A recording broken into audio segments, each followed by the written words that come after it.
Good evening, everyone, and welcome to this session of Quispamsis Town Council on October 15th, 2024. Tim, are we all set? May I have an approval of the agenda, please? Yes. Councillor Bigger. Moved by Councillor Bigger, seconded by Councillor Donovan. On the question. Thank you, Your Worship. I was just wondering, in light of two potential presentations under number 9 correspondence A and B, if people are here to present on those, if we could move them up underneath the number 5 presentations, just so they don't have to sit through all the exciting events for the evening. So you would like to move them as E and F? Yes, please. Could we have them?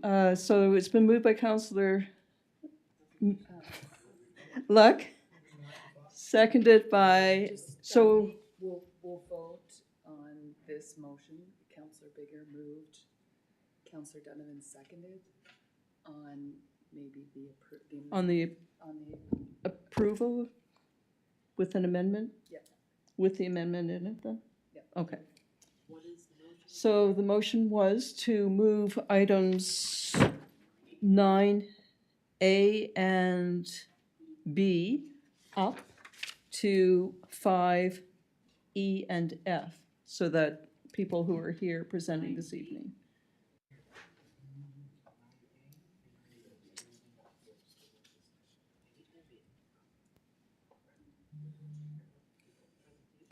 On the question, all those in favor?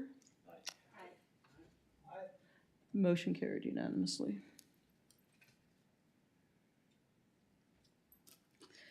I have a few comments this evening. I'd like to start my remarks by wishing everyone a belated happy Thanksgiving. I hope you had time to enjoy with your family and friends, and getting ready now to transition to the cooler months. Earlier this month, I had the opportunity to join councillors and our CAO, Ian Watson, in representing Quispamsis at the Union of Municipalities of New Brunswick. We discussed several pressing issues and important topics with our colleagues from around the province and gained valuable insight as we look into the future. It's important for us to connect regularly with other municipal leaders and advocate collectively for common objectives. Next Friday, October 25th, Council will hold a special meeting to discuss the 2025 budget. This is an extremely important time as Council considers how and where to spend your tax dollars this fiscal year coming. The meeting will be held here in the Council chambers at the Town Hall, and it is open to the public. You can also watch it on our Town of Quispamsis YouTube channel, and the link is available on our website, quispamsis.ca. We have an opening for a member of our community to join the Kennebecasis Regional Joint Board of Police Commissioners at the end of 2024. This board helps oversee the administrative direction and organization of the Kennebecasis Regional Police Force to help maintain a competent and reliable police service. To apply for this or any other committee, please visit our website at quispamsis.ca, and under the town government, just click on committees. Applications will be accepted until November 30th. The BMX Bike Dirt Jump Park, also known as Chelsea Bike Park, has reopened for public use after a few weeks of redesign work. The park looks terrific, with challenging paths for riders of all ages and abilities. Thank you for your patience and understanding while this work was being completed. And this is our final council meeting before Halloween, and I hope that all the ghosts and goblins have a safe and happy Halloween. And I'd like to remind motorists, as always, to please be extra careful on October 31st as trick-or-treaters make their way around our neighborhoods. And don't forget about our Dark in the Park Halloween event coming up on October 25th, next Friday, between 7 and 8 p.m. at the Arts and Culture Park. Break out your costumes a little early for a spooky stroll with tales from storyteller David Goss, a costume parade, random prizes, draws, and social time with friends and family. Children must be registered to qualify for a random draw. Email community services at quispamsis.ca with your child's first name and last initial and their costume name, like ghost or witch or police officer or firefighter, by October 21st to be included in the draw. You can visit the Arts and Culture Park before Halloween to enjoy the Halloween display that we now have out there, and that complements the autumn display that we have also. Both are perfect for fun and seasonal photos. Registration is now open for the 26th Annual KV Santa Claus Parade.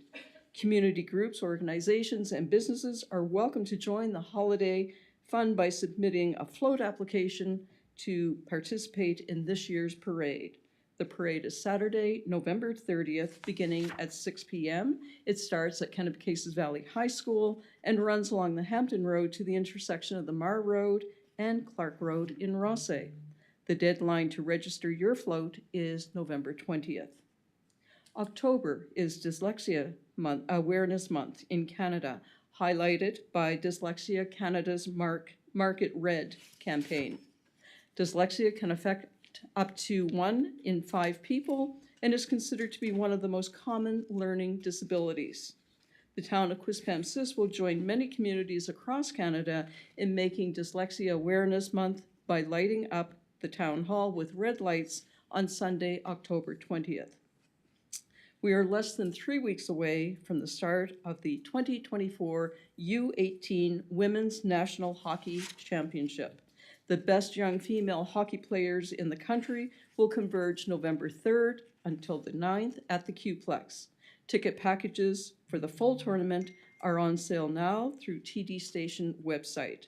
Single game tickets will be going on sale soon. This is another wonderful event that will shine a bright light on Quispamsis, and we hope to see you there. Thank you. And may I have the treaty acknowledgement, please, Councillor Luck.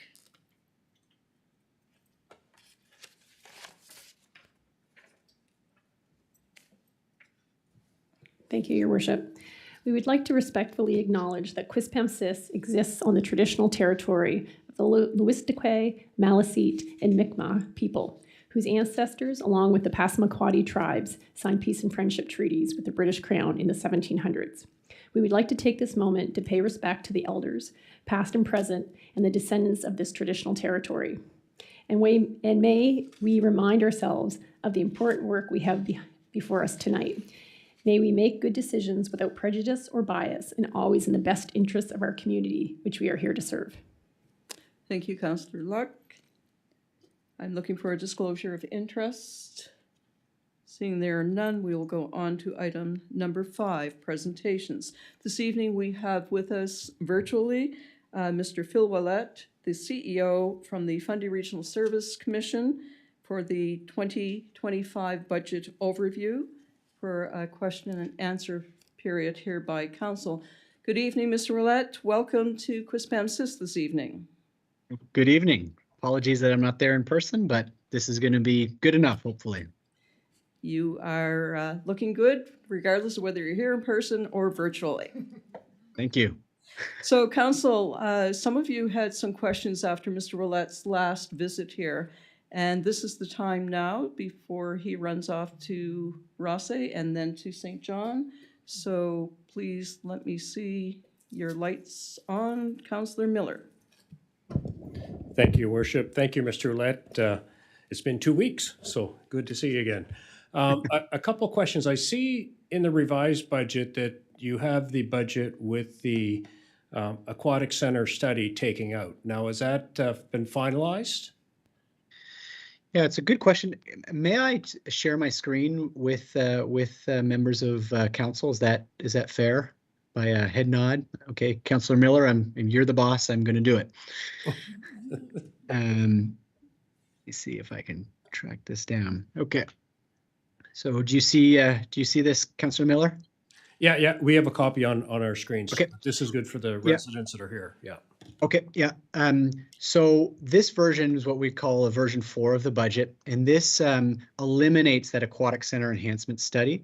The way we would fund that particular study is through the savings we've experienced through this year's funding approval for the Regional Development Corporation. They really want to support these regional-based pieces of infrastructure. So for the last 2 years, we've accessed 40% funding. This year, that equates to about a $600,000 savings.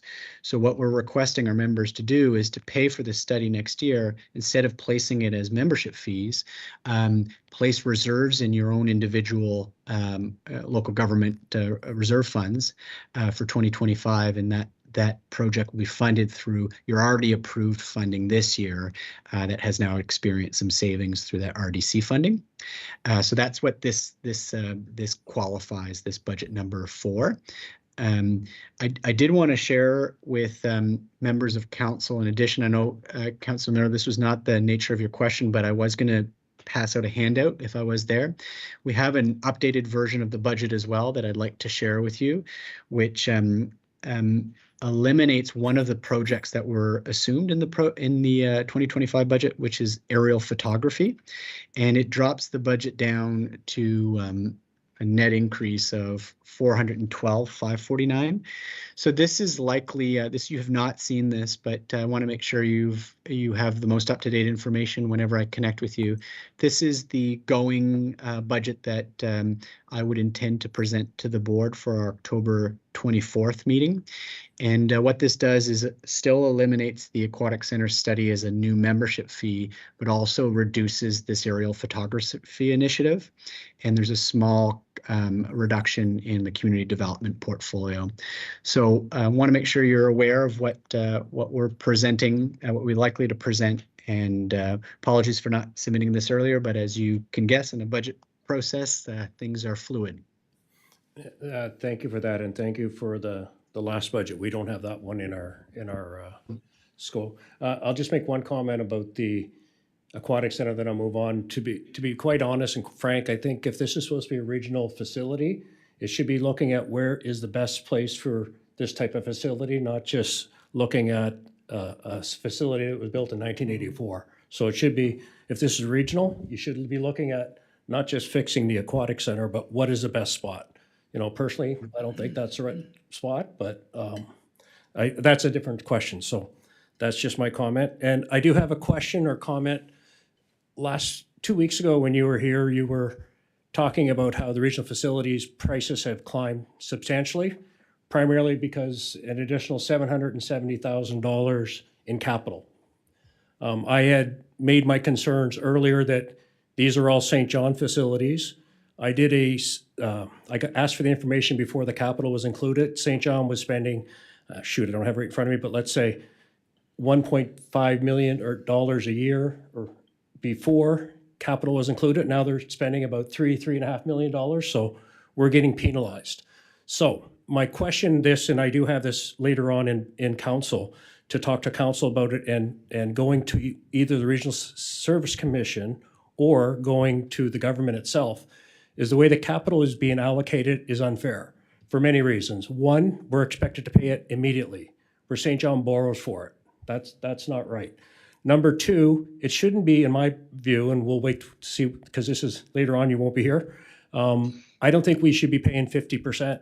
That should be 75 to 80% should be from the owner of the facility. Because if we're being charged the full amount right now, and that gets sold in 3 years, do we get some of the money back? I don't think so.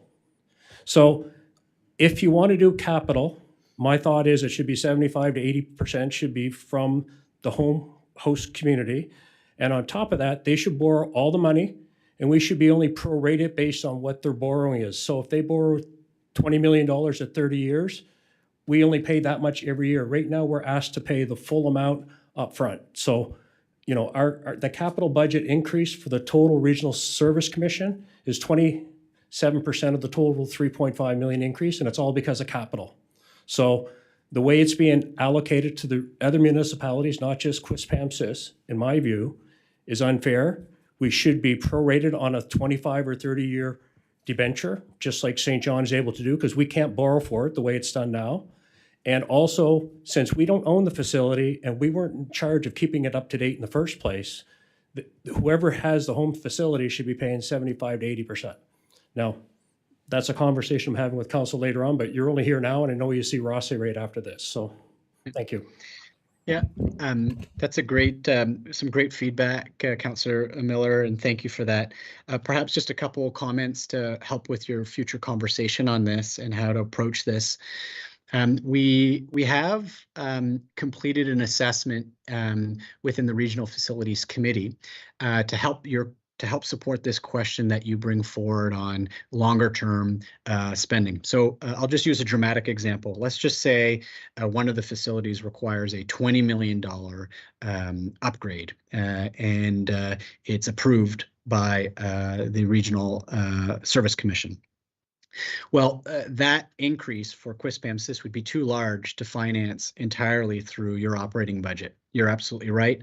You cannot borrow for it. It's not your owned facility, so you cannot go to the Capital Borrowing Board and access funding for that. So what we came up as a plan is in a scenario, and we don't know what the threshold is quite yet, but when the threshold is broken, that it's simply too high, the costs are too high for local governments to continue, we would do something very similar to what you indicated, which is we would basically use the borrowing capacity of the City of St. John and transfer those expenditures proportionally to members to finance that cost. So it's a form of debenture. We wouldn't frame it that particular way. We would just say they're an extended period of financing. The challenge that brings up, just for food for thought for your conversation with your council, is that would equate to a larger net cost over time because it will include the interest rates that are tied to the borrowing. At the current process that we have is that all capital projects are financed or ought to be completed in 2 years, and the full cost of it would be charged back to the FRC members. So the owner has 2 years to complete it. In that scenario, no debenture costs borne by the city are transferred over to our members. So it is a consideration that each member would have to play, which is, do I want the added cost? In some scenarios, you would simply have no choice because the cost could be too high.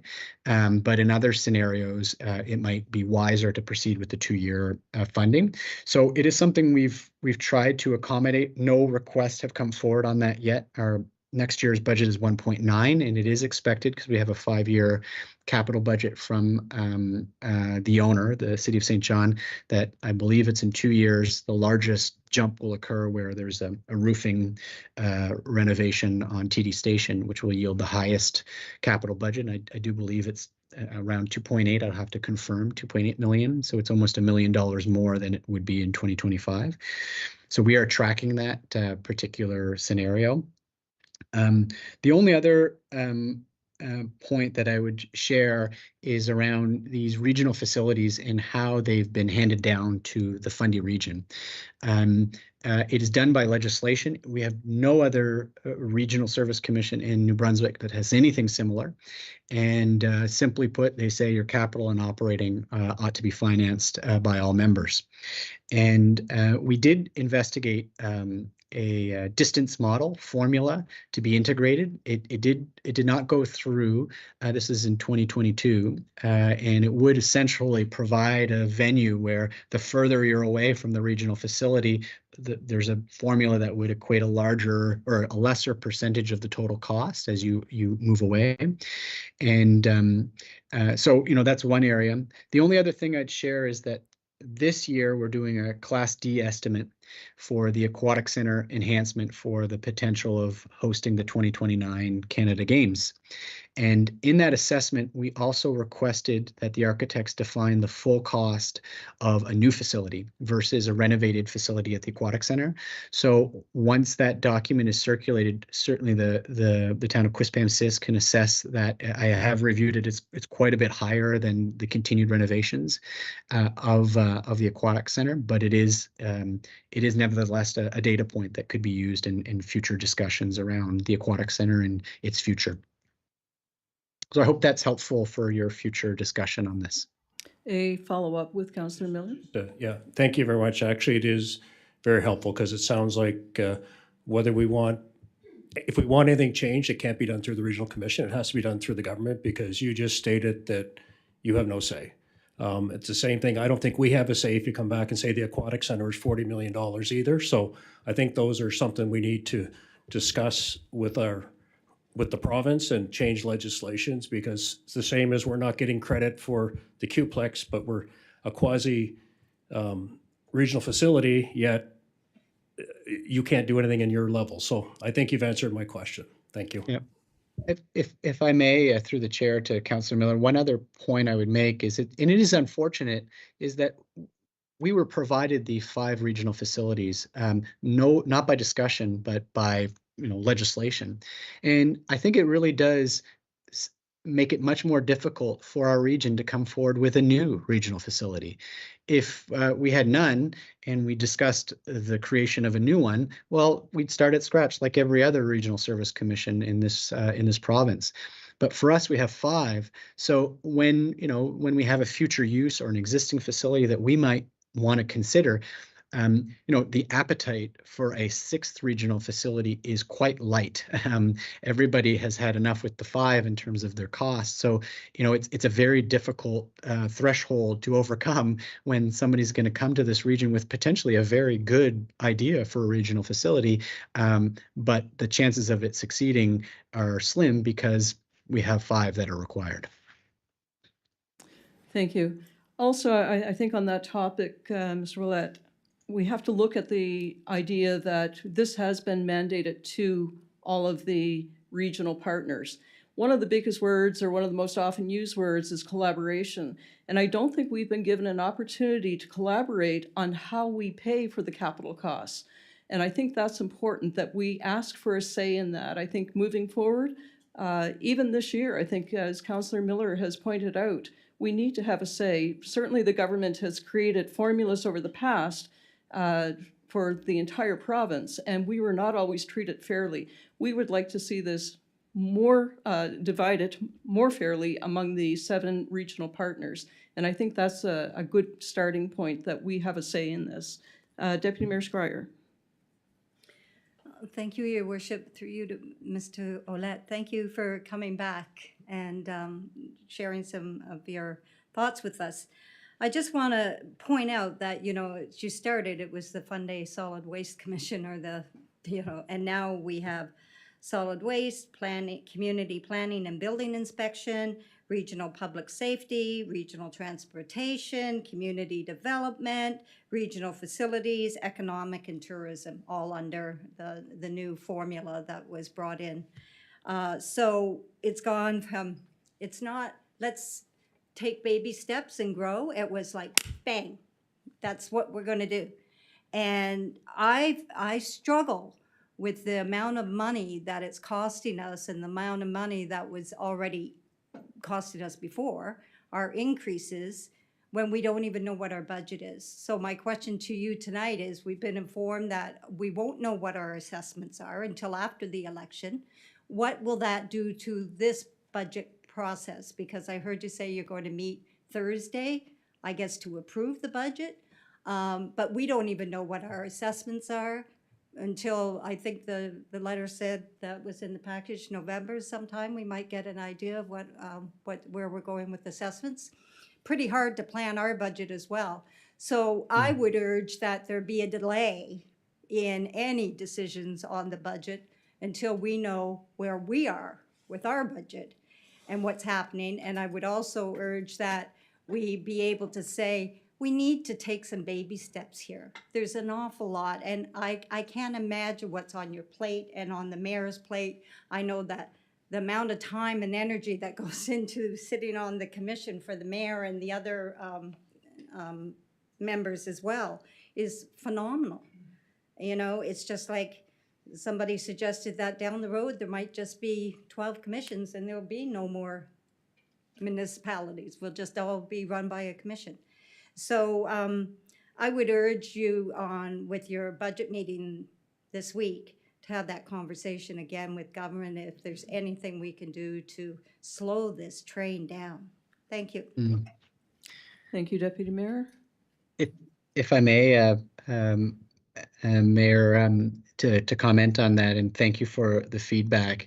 I believe a really important point that it's imperative for me to share is that the FRSC is the region, is each local government.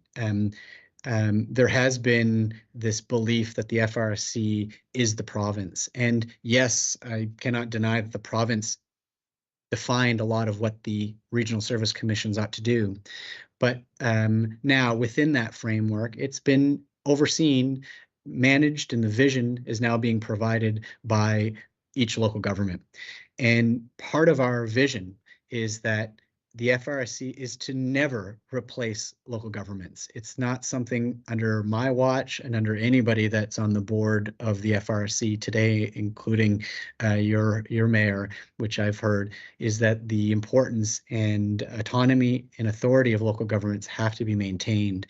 And I see the FRSC as more as a platform to discuss regional issues when they're warranted. Not everything has to be regional, nor should it be. And there are times, however, that it should be. And yes, working in a region is more difficult than working in one local government. So a platform, a medium to have those discussions, I do believe is merited. I think it has good sense. The mandates that were provided, are they the right ones, wrong ones? I think we have to work within them, but let's also think of what do we want to work on. If there's other things outside of that that make good sense, we should be pursuing it. So I want to make sure this council understands that it's very important. The baby steps, I think, is a very important statement as well. It's part of our budget development criteria, which is that each budget has to be incremental. It is not like we're moving to the platinum version of a regional service commission on day 2. We've got to take baby steps. We remain one of the regional service commissions, or the regional service commission, with the smallest per capita subsidy per citizen in our region.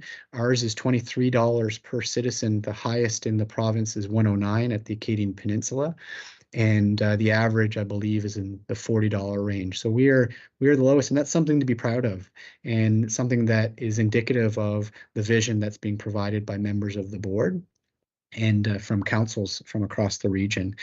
The rationale for the budget is in the past, the goal has always been to present the budget in October as a final vote after a 45-day review period.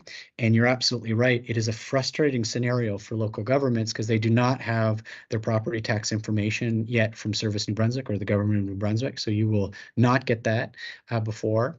And it is a common struggle with other RSCs as well.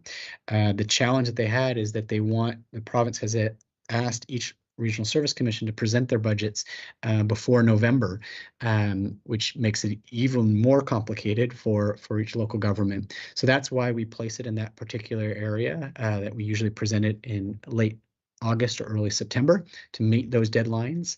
And in this particular budget, we certainly got feedback on the importance of reducing that net increase as low as possible. So we went from a $1,060,000 net increase to the proposed version now is $412,000. Thank you, Mr. Willett. On to Councillor Bigger, please. Thank you, Your Worship, and thank you very much, Mr. Willett, for joining us again. And for availing yourself for some questions. Certainly there were lots as we poured over this since the last time you were here. I just wanted to say I take your point about how not everything is meant to be regional.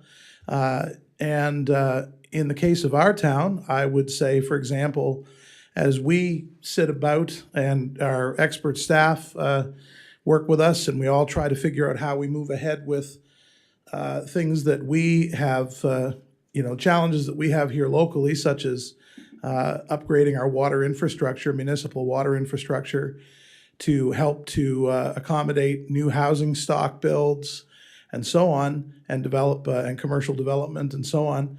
That is, we're on our own with that. That's not something that, and we see it as something of a 5-alarm fire insofar as the needs that we perceive very keenly as we drive about and walk about town and go to the hockey rink and go to the grocery store and go to the restaurant and talk to residents and hear what people need and what, we're trying to be good stewards of. So the costs, yeah, they do sting. They are mandated.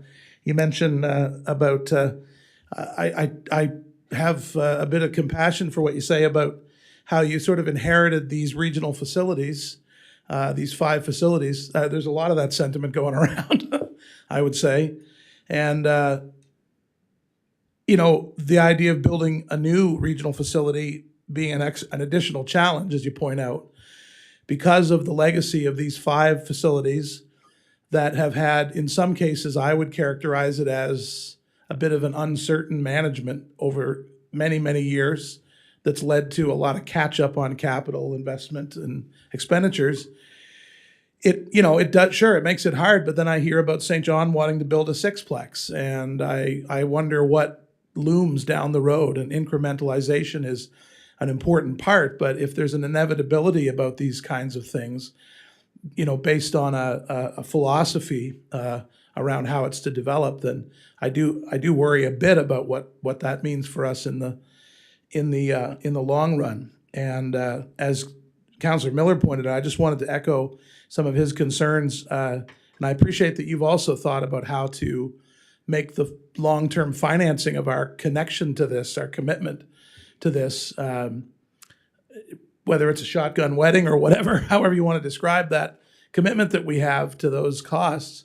Nevertheless, there is some need to be very creative and sympathetic and understanding to these communities that are trying so hard to manage their own municipal affairs. By your own admission, there's many things that are not intended to be regional, I wonder if you could maybe sort of expand on what, if any,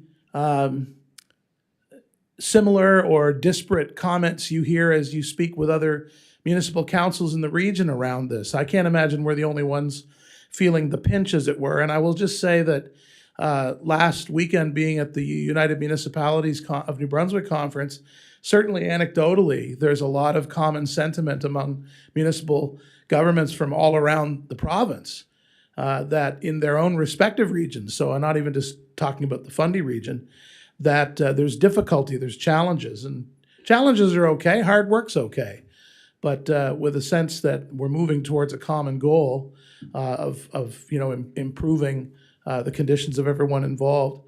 I just wonder if you hear what you hear from around the region on these kinds of things. Thank you, Councillor Bigg.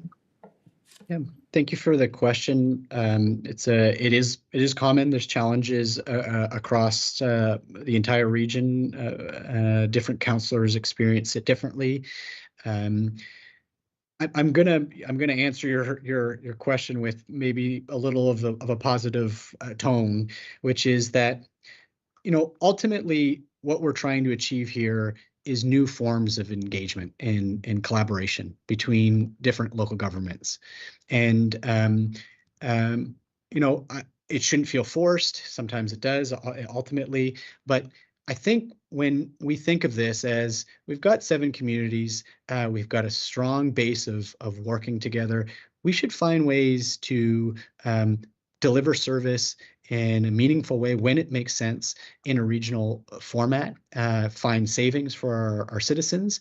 And other times, as you mentioned, like water delivery and sidewalks, it's probably best to remain at the local level. So it's not everything. So, I think that's where I see the vision from this board, coming to fruition, which is let's make the best of this. We could remain at a kind of shock and awe period, but let's move in and let's find out what those are. And let's not let the province define that for us. Let it be defined by us, by the region, by local government experts, by councillors.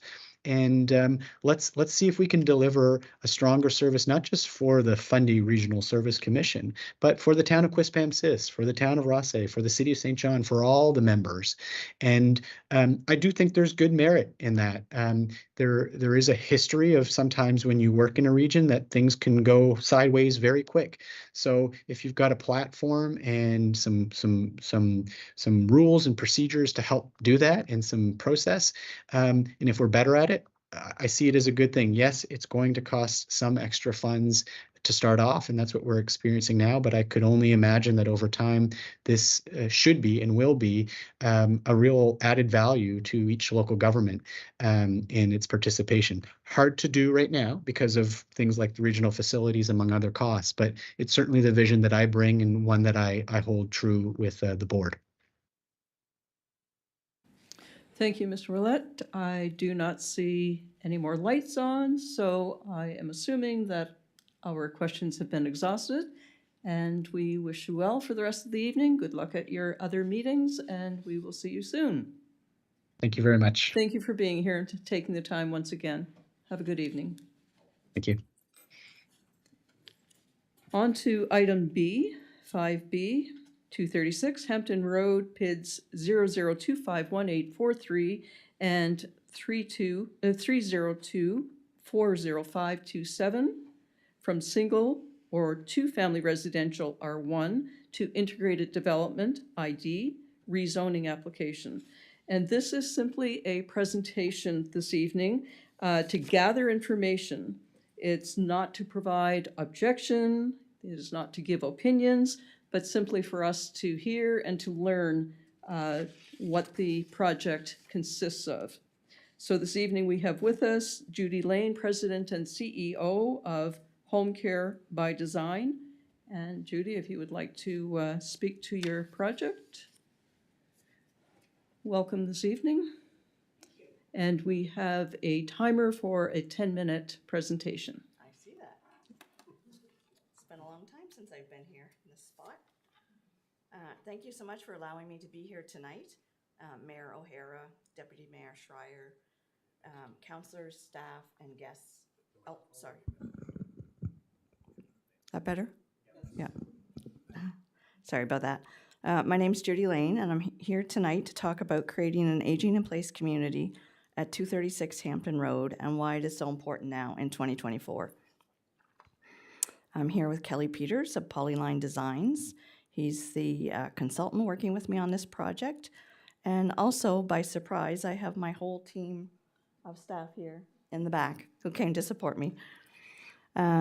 Just a bit about myself for those of you who don't know me. I know a lot of people in the room, but I've been a nurse for over 35 years now. If you can go to the next slide. Working in various positions in the hospital, then CEO roles in nursing homes. And then when I turned 55, I decided I needed to fulfill my career dream of having my own business. And my passion at the time was helping people age in place. So here we are now with my home care agency, Home Care by Design, and we help people stay in their own homes as they age.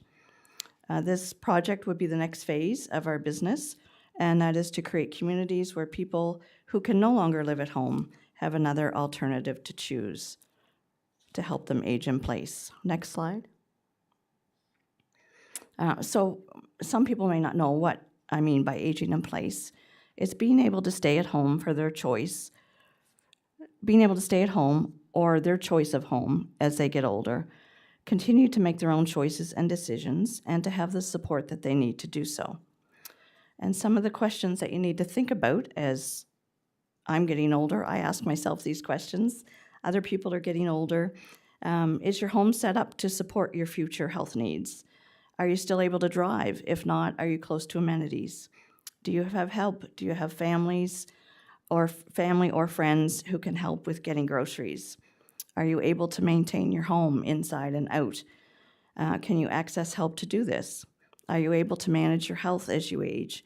And can you access home support in your community? Oftentimes, small percentage, but still, older people have a hard time accessing home care. I've watched time and time again older adults who have not done anything to help them be able to stay at home, healthcare people like myself, helping people move from home to hospital because it's not safe for them to be there. And then they end up going down the route of hospital, special care home, or nursing home. And that's because they didn't have the support they needed to safely stay at home. But if you prepare ahead of time, you too can stay at home. So next slide. Yeah, why is it so important now? 2 reasons, and I can't read that, but needless to say, it's showing the aging population getting older and more people getting older. The youngest baby boomer is now turning 60. That would be me. While the oldest baby boomer will soon turn 85. It's this group of 85 plus people that use the most services in our system. And honestly, our system is struggling now, meeting demand. So as we go down the future, we have to think differently and we have to plan differently. And secondly, guess what? 98% of older people want to stay in their own homes. And that's a fact through Statistics Canada. And the majority of people in Quispamsis, 94%, live in their own homes. And it would be difficult for many of them to envision living anywhere else. So if this person wishes to age at home, they need to be able to get around their home, easily access kitchen, bathroom for sure. They need support with driving, errands, maintenance of their home, property. As our eyes change, suddenly we lose our driver's license. They often need home support, care, and assistance with mobility. For whatever reason, this may not be possible in their own home. So we need to have communities there in our community where they have access to the things they need to age in place. Next slide.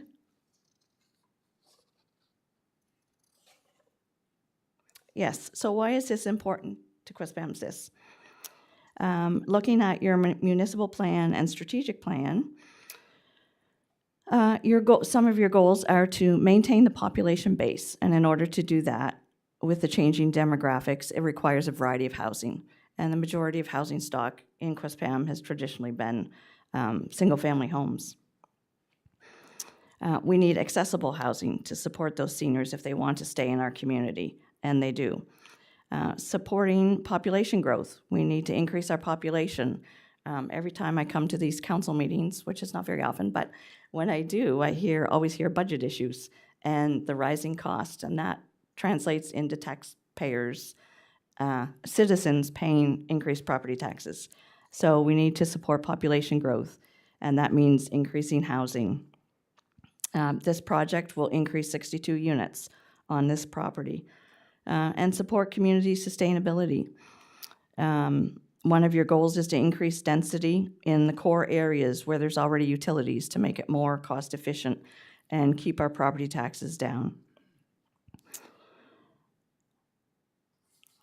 Next slide, please. So the community that we have designed is a combination of garden homes and apartments. They're duplexes and triplex garden homes, a total of 29. Some have garages, some don't. The apartment building will be 3-level, 33 units with a community room on the lower floor where people can congregate. There'll be property maintenance on site, and there'll be caregivers living on site to be there for clients as they need home support. Next slide, please. This is a site plan, preliminary site plan that we've designed. Is there a pointer? Is this a pointer? Okay. So there is an existing house on the property. It's right around here. An existing driveway comes around here. It's a U-shaped, which is excellent. We're going to be using that existing driveway and then adding to it as we go along. Garden homes are along the outside, and the apartment building is down on the street front. We plan to start construction in 2025, building 4 garden homes a year over the next 7 years, with the final finale of the apartment building in year 8. The community space allocated, I talked about that. There'll be green space on the property. For utilities, we'll be connecting with the town sewer system, which is already in place, and then the water system once it is in place. And until then, we'll be using wells per building. We're also working with an engineer firm to ensure we meet the requirements of stormwater management. Next slide, please. This is a drawing of a duplex of garden homes with the 2 garages. All the units being built will be accessible. And it'll be 1-level living, 0-step entry everywhere. So to go from your front door into your bathroom, into your shower, into your garage, it's all 0 steps. It's all open concept. There'll be wider doors, larger bathrooms to accommodate mobility aids, windows, lighting. I'm sure people have heard about accessibility and everything that you need to do that. Next slide is the inside. So you have walking in the front door, living room, kitchen, side door to the garage, out back door out through the kitchen, and then you have your 2 bedrooms, bathroom, and utility room. Next slide. So the people that we see helping for them to move into this community are older adults who want to age in place and are aging out of their home, meaning that they cannot stay any longer in their home and they need some place to go. The rent we haven't finalized yet, but will be comparable to other rentals, new rentals in the community.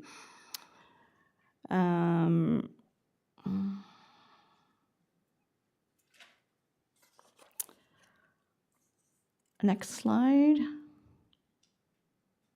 And that is it with 12 seconds left. Thank you so much for taking the time to listen tonight. And would there be any questions? You have 3 seconds. No, we actually have a little longer. So just for the interest of those who are with us this evening, we have public presentations when there's a request for or consideration for amending our municipal bylaw number 54. So this was the day that was set forward, and we heard from our proponent, and we also know that feedback to the proposed amendment may be made within 30 days of the public presentation date of today's date. So following this presentation, council and/or the public may ask questions, keeping in mind this is not the time to hear objections, but rather an opportunity to gather information on the proposal. And a motion would be in order to refer the proposed rezoning application to a regular meeting at least 30 days from the date of the public presentation to allow the 30-day timeline for public feedback in accordance with the Community Planning Act. So if council has any comments, Deputy Mayor Scryer. Thank you, Your Worship, through you to Ms. Lane. I have a couple questions. First is what, besides the design of the building, what makes it aging in place? I believe I heard you said that you would have staff on site, or that there would be, because it takes more than just the design of the building to age in place, the supports that are needed. So how does that come into the whole play of your vision? So, yes, you're right. The housing is one thing, but it's the wraparound support that's needed when people can no longer do those things that they need to do. Go get groceries, go to your medical appointments. Maybe your vision is declining and you need help getting around your own home. This is an opportunity to people to still live in their own home, but those supports are there and available to them. It's not going to be a community where, you know, you have to access or you have to utilize or you're going to be charged for, 10 hours a month of home care. It's their caregivers are going to be there, and clients can book their whatever they request to meet their needs to be able to stay in their own home. Okay, thank you. Thank you, Deputy Mayor. Next, Councillor Bigger. Thank you, Your Worship. I have one question and maybe a quick follow-up to that. Thanks very much for your presentation, and appreciate your interest in the community, of course, and you're certainly right about the demographics of the community.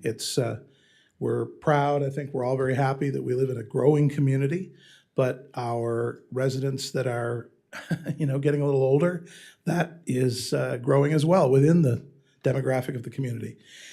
And I think that there are lots of creative ways to try to find that sweet spot of independence and the dependability of caregiving, and this is certainly an interesting proposal along that line.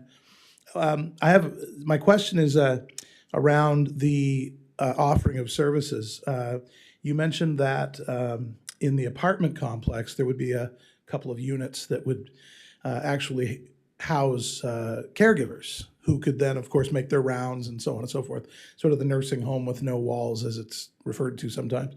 And but the apartment complex is not the first. I don't think it's the first part of the project. It's the last. So how does that work in the meantime? The caregivers just come on site daily to assist people as needed, and then is there? What if you want to age in place, but you don't have any need of home care services as such, the way that we might imagine it, And then I'll just have a follow-up to that. So initially, caregivers are going to live in the family home, and they'll stay there until the apartment building is built, and then we'll make the decision whether or not to keep the family home or tear it down and just have the apartment building. So there will be caregivers there living right from the beginning. Your comment on staff doing rounds like nursing home without walls, or did you say nursing home with walls? Without walls. Okay. Yeah. Yeah. I don't want you to think this is a quasi nursing home, because staff won't be doing rounds. It will be like home care it is today, Right. but people will be living in their own apartment. And if they need service, they can call the coordinator and she can pencil them in. The one nice thing about it is they're there on site for emergencies. The other really nice thing about it is operating a home care agency for 6 years, dependability of caregivers is, or should I say non-dependability is quite high of caregivers who cancel last minute, their kids are sick or their car broke down or multiple excuses. So when the reason why clients often get admitted to special care or nursing home is because home care is not reliable. And doctors don't want to see them go home and an agency say, yes, we can support you morning and night, but 2 weeks down the road, that caregiver takes a job somewhere else and then they have no service. And it could go for 2 or 3 weeks. So the nice thing about having them on site is that dependability level increases greatly. The other nice thing is that right now, if you need home care, you have to purchase it in 2-hour increments. So because of the cost of travel for caregivers to get from client A to client B, it's expensive for them. So our minimum, and I think every agency across the board, is minimum 2 hours. So you might only need somebody for 15 minutes to help you do something. When it's on site like this, we're going to start with 30-minute increments. If we can go lower, we will. But there is a bit of distance walking from home to home. So we're going to start the test with 30-minute increments. So that will be much more economical for people living in that community. And your second question was? My follow-up, you mean? Or what I already There asked? was I another think you've point covered that more you or less made. what I already asked. Okay, yeah. okay, I thought there was something I might else. ask you, though, just additionally, I'll just tread on your grace here, and I'll ask you to give me a few examples of the services that you imagine residents requiring, for example. Well, I'll tell you, according to the New Brunswick Health Council, the top 3 things that seniors need help with is housekeeping, laundry, and errands. Okay. The majority of people, that's kind of the base reason for the call. Right. This is what they need help with. They can't drive anymore. They don't feel safe driving. Their laundry is downstairs. They can't go down the stairs anymore. And what was the other one? Errands, housekeeping, and cleaning your house. I mean, who wants to clean your house anyways? Been doing it your whole life. Yeah, so those are the top 3 reasons. And I suspect that the people living in this community will need those to some degree, whether it's once a week or once a week, twice a month. It will be dependent. Every single person is unique and has unique needs. Thank you. If it's not inappropriate, I would be prepared to make a motion. There might be other questions, but I'll move that council refer the rezoning application to November 19th, 2024 regular meeting to provide the 30-day timeline for public input. Thank you. Thank you. It's been moved by Councillor Bigger, seconded by Councillor Miller on the question. Okay, Councillor Miller, please. Thank you, Worship. Thank you for your presentation. I guess my only question is based on how you'll choose who will go there. Is there a minimum age, a maximum age? Is there, because people are at different points in life when they may or may not want to be in their home. So you could have somebody at this age that wants to go there and know they'll be there or hopefully be there for multiple years. Yeah. So do you have a criteria that has been defined yet? Just curious. Well, when I've been dreaming about this for many, many years, and I always envisioned it for older folks over the age of 65 because I thought that is where people need the most help. But in the past 6 years in operating our home care agency, we have probably 20% of our clients are younger, and one of them in particular still works. But we go in 3 hours in the morning, 2 hours at lunch, and 2 hours in the evening to help her with her activity, her getting ready, getting up, going out the door, lunch duties, and bedtime, getting her ready for bed and back to bed. So, and she lives with her parents. So this is I don't know how old she is. She probably is in her 50s. But this is somebody who I could see who would need this. So I've kind of transitioned to people who actually need it. You know, I honestly would love to live there just to get the housekeeping and all that support, but I don't need it. So I don't want to see it. I'd like to see people live in the homes who actually need it so that they can stay at home. Because if you try to define it too much,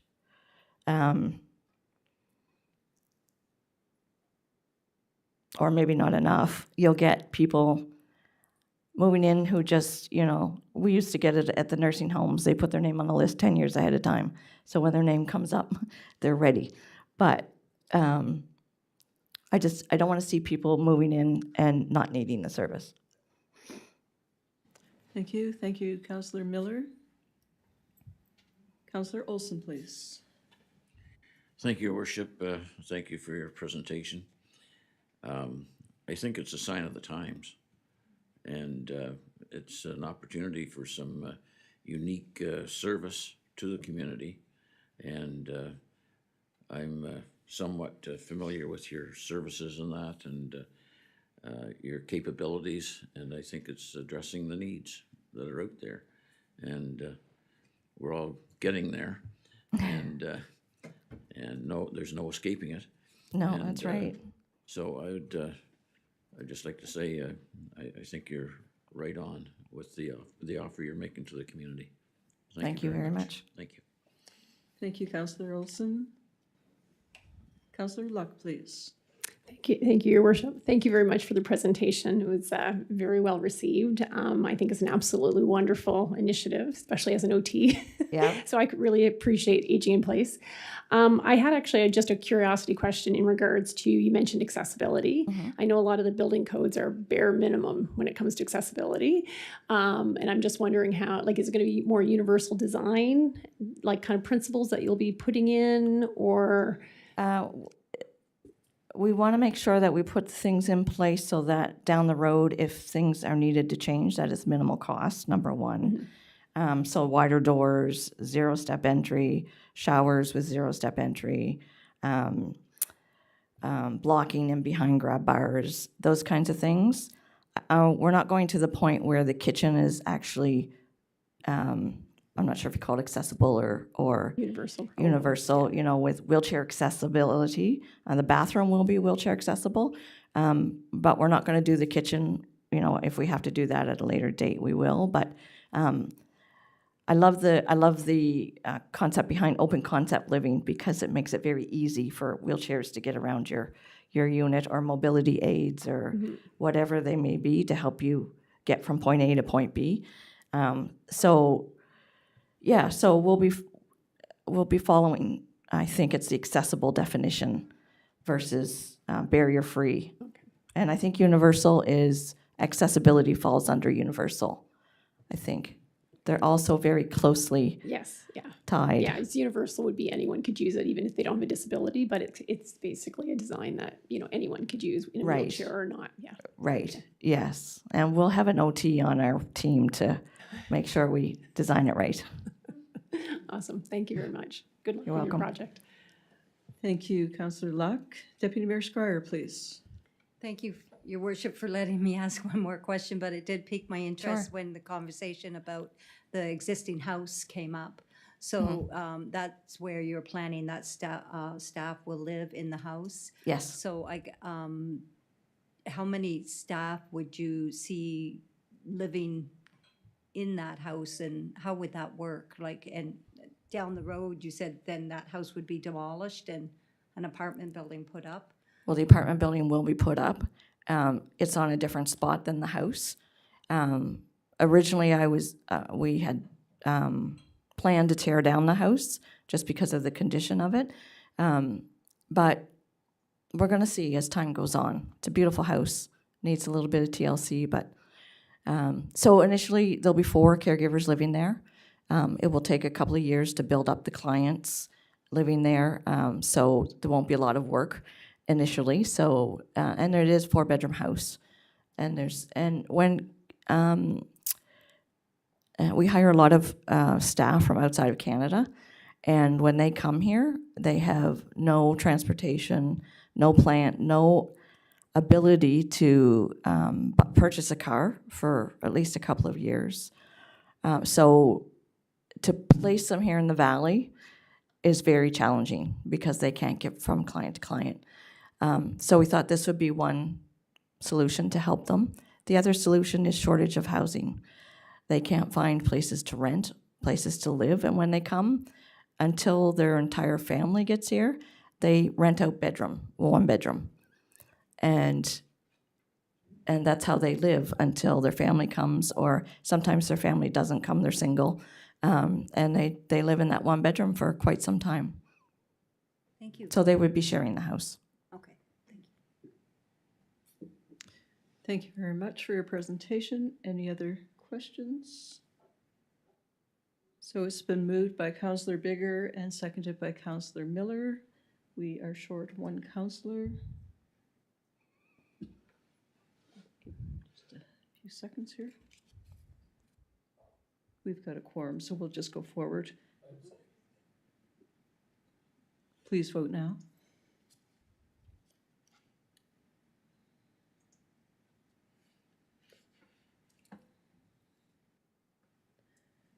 Motion carried.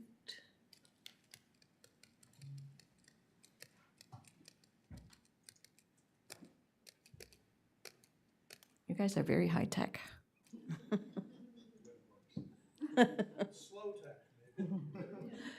Motion carried 6-0. Thank you very much for your presentation this evening, and for your support staff coming in to support the idea. Thank you very much. Thank you very much for listening. Item 5C, Hammond River Master Plan, presentation Jim Scott, CSLA consultant, Trace Planning and Design. And Jim, welcome. We did at the end of E and F. You're good, Jim. Am I good?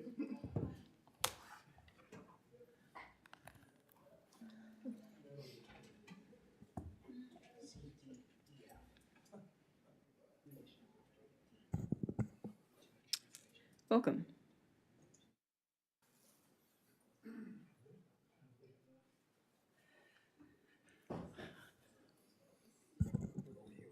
Also, Council, I just wanted to let you know that Mr. Scott has a video that we weren't able to put on our devices, so you may be entertained with what's coming on the next episode of what we're doing here for recreation. Thank you. Okay.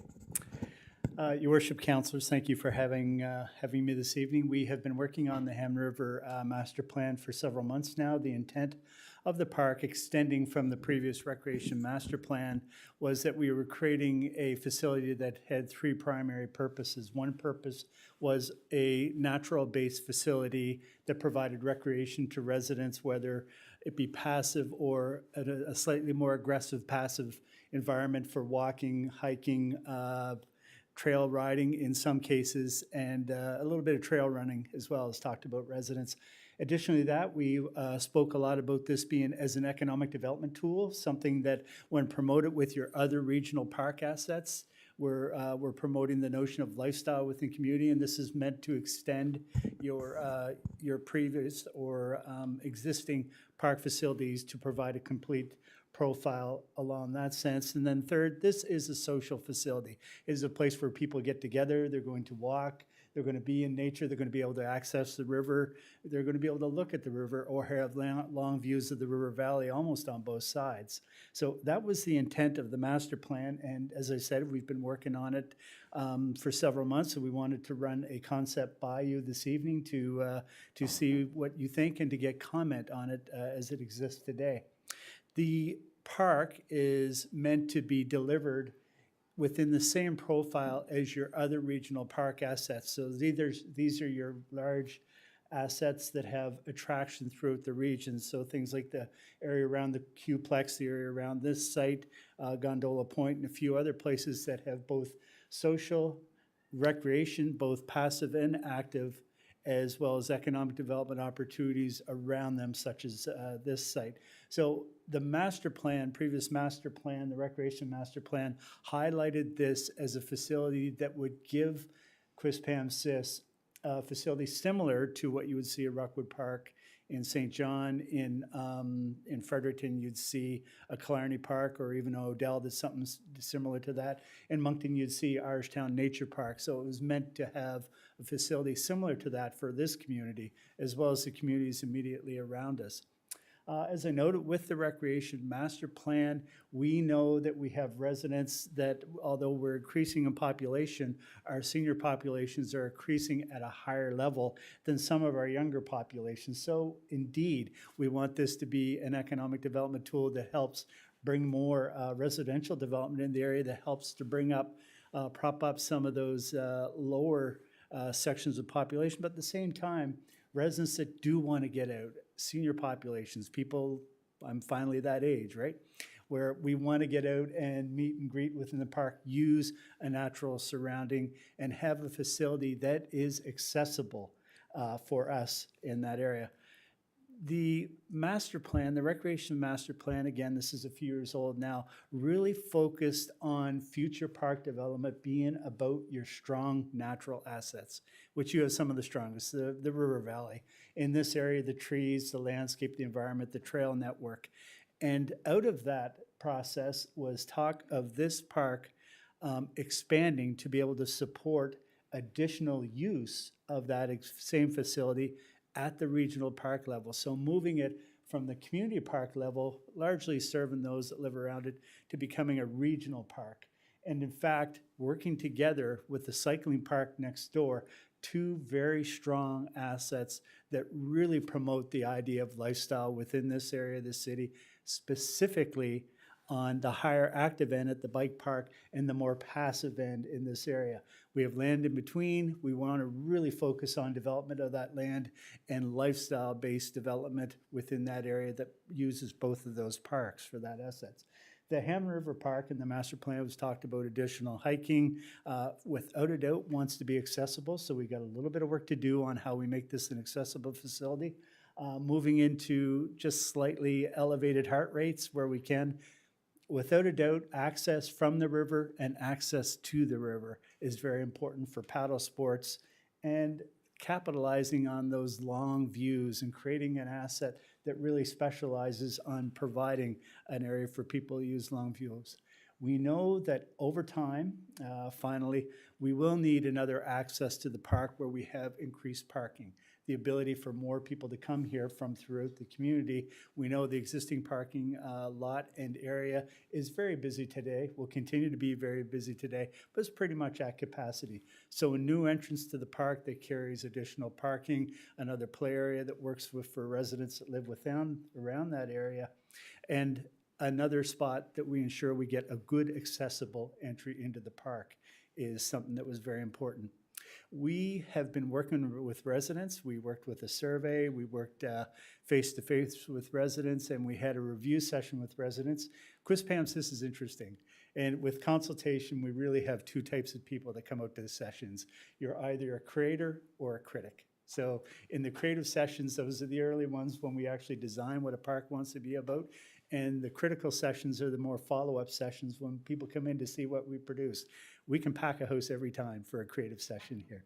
The critical one, it's surprising how few people have, are critical of what is produced. Very forward out front. So we did have a series of sessions. We had great input on what the park wants to be. And we have a series of initiatives that are proposed for the park over time. We know that this is not going to be all done in one day, that this is a long-term master plan. Our job is to set the foundation, the foundational trails, the access points that allow you to invest in this park over time as adjacent residential development occurs and wants more people and more access to park areas.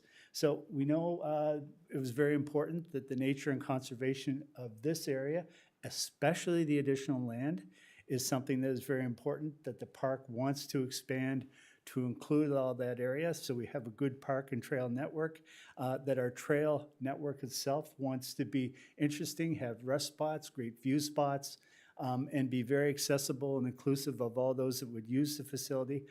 Park amenities want to be very limited to what you are addressing that is special in the park. So if we're close to the water and we have an ideal spot for a paddle facility, we work with that.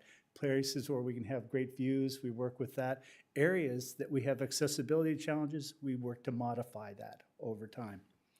And then finally, safety and concerns and making sure that wherever possible, we provide opportunities for eyes on the park and make sure that our assets that we place in the park are visible and of interest for many people to go.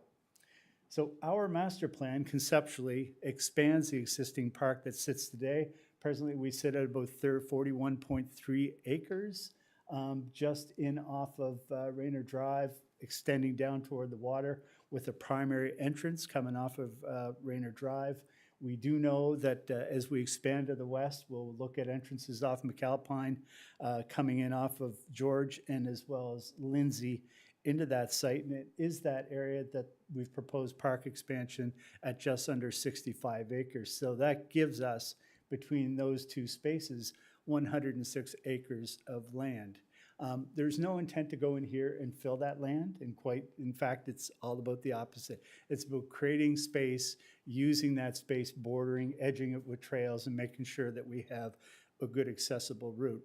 One of the earliest routes that was talked about with neighbors was coming in on what we call the Darling Trail, and coming off of McAlpine, coming into the site, having accessible entry, and moving that through to the center of the site. So that allows us access from McAlpine for the first time right into the heart of site. And then we can begin to bridge a long-term trail plan off of that. So for example, we would extend on existing roads that are on the site today. So we're not proposing to create any new corridors where we're tearing down a great deal of trees. All of the trails that are on the site today can be used, modified to be a trail network in the future. This is an old road network that sits on the site. I don't know if you've been through there, but there is an old road network in there. And as it turns out, our master plan works beautifully with that. So over time, we begin to expand the trails that connect from McAlpine across. And let me just pull that across with a future extension off of Raynar. We do have a public access in that area. We can also extend into a new location that provides that new entry that we talked about, where we have access for both hiking, that it is fully accessible from this location, as well as the residents, especially the kids in this area, talked about they do not have a play space adjacent to their neighborhood. In fact, the best play space here off of Lindsay is a ditch. And you think that's silly, but they love it. They absolutely love playing in the ditch. Water and stones and stuff like that. But they did talk about the need for a play area somewhere close by here. So as part of a new entry to the park that allows additional parking, provides a new access point with a washroom area coming into the park, that we look at putting in that new play facility. And it is this point that is the on-land gateway to a future paddling facility. So we're able to access this using, there's small mobile carts that you can use to move your canoe or your kayak along the trail down to where we would put a future paddling facility. And I'll just show you where that is with modifications to an existing trail that already sets on site today.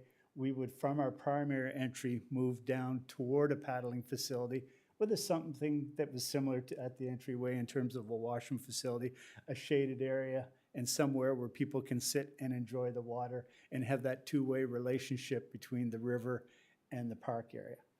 We actively avoided the notion of bringing vehicles down to this area, that this is a very beautiful area, and we've walked in here several times and met residents in here, showed us exactly where this wants to go, showed us the trail points where they felt the best views are. And there's actually one gentleman who's very famous in this park.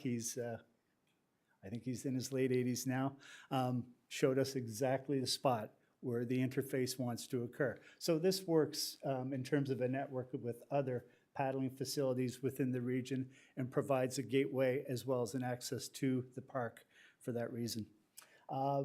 Together, these come together to form a trail network, all on existing trails that are set there today or modified roadways that are set there today. So our job is over time to produce a trail network that is accessible and something that is easy to get to from a new access into the park. We'll look at systems in terms of seating, movement through the park, interpretation that goes in through the park. One project that was talked about by residents was the spectacular view at the top of the hill here. Is one location where we have this long view of the valley.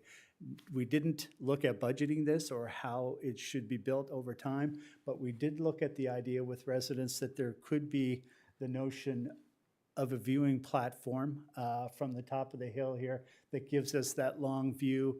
And at some point in time when we're looking for that iconic type of facility that we want to be on our website that is a branded image of the community, at that time we look at something like this, that we grab that view and have it happen in association with other development in the area, in the community, and especially within the park. We had previously talked about the notion of trying to push some residential development into this area of the park for cost recovery purposes. What we found when we got into the park is that we actually have a large wetland running through the heart of the park. And this is an interesting wetland. Last summer when we began to look at and delineate where we have streams and some of the adjacent aquatic types of species relative to the streams and wetland areas, we discovered that we think we probably have a lot more wetland here than what we previously believed. We had a wetland delineator come in here, and sure enough, at the top of this hill, it runs spring water down in through the park, and what's happened is some of the roads have actually begun to capture and move that water. So we end up with a little bit larger wetland space than we want.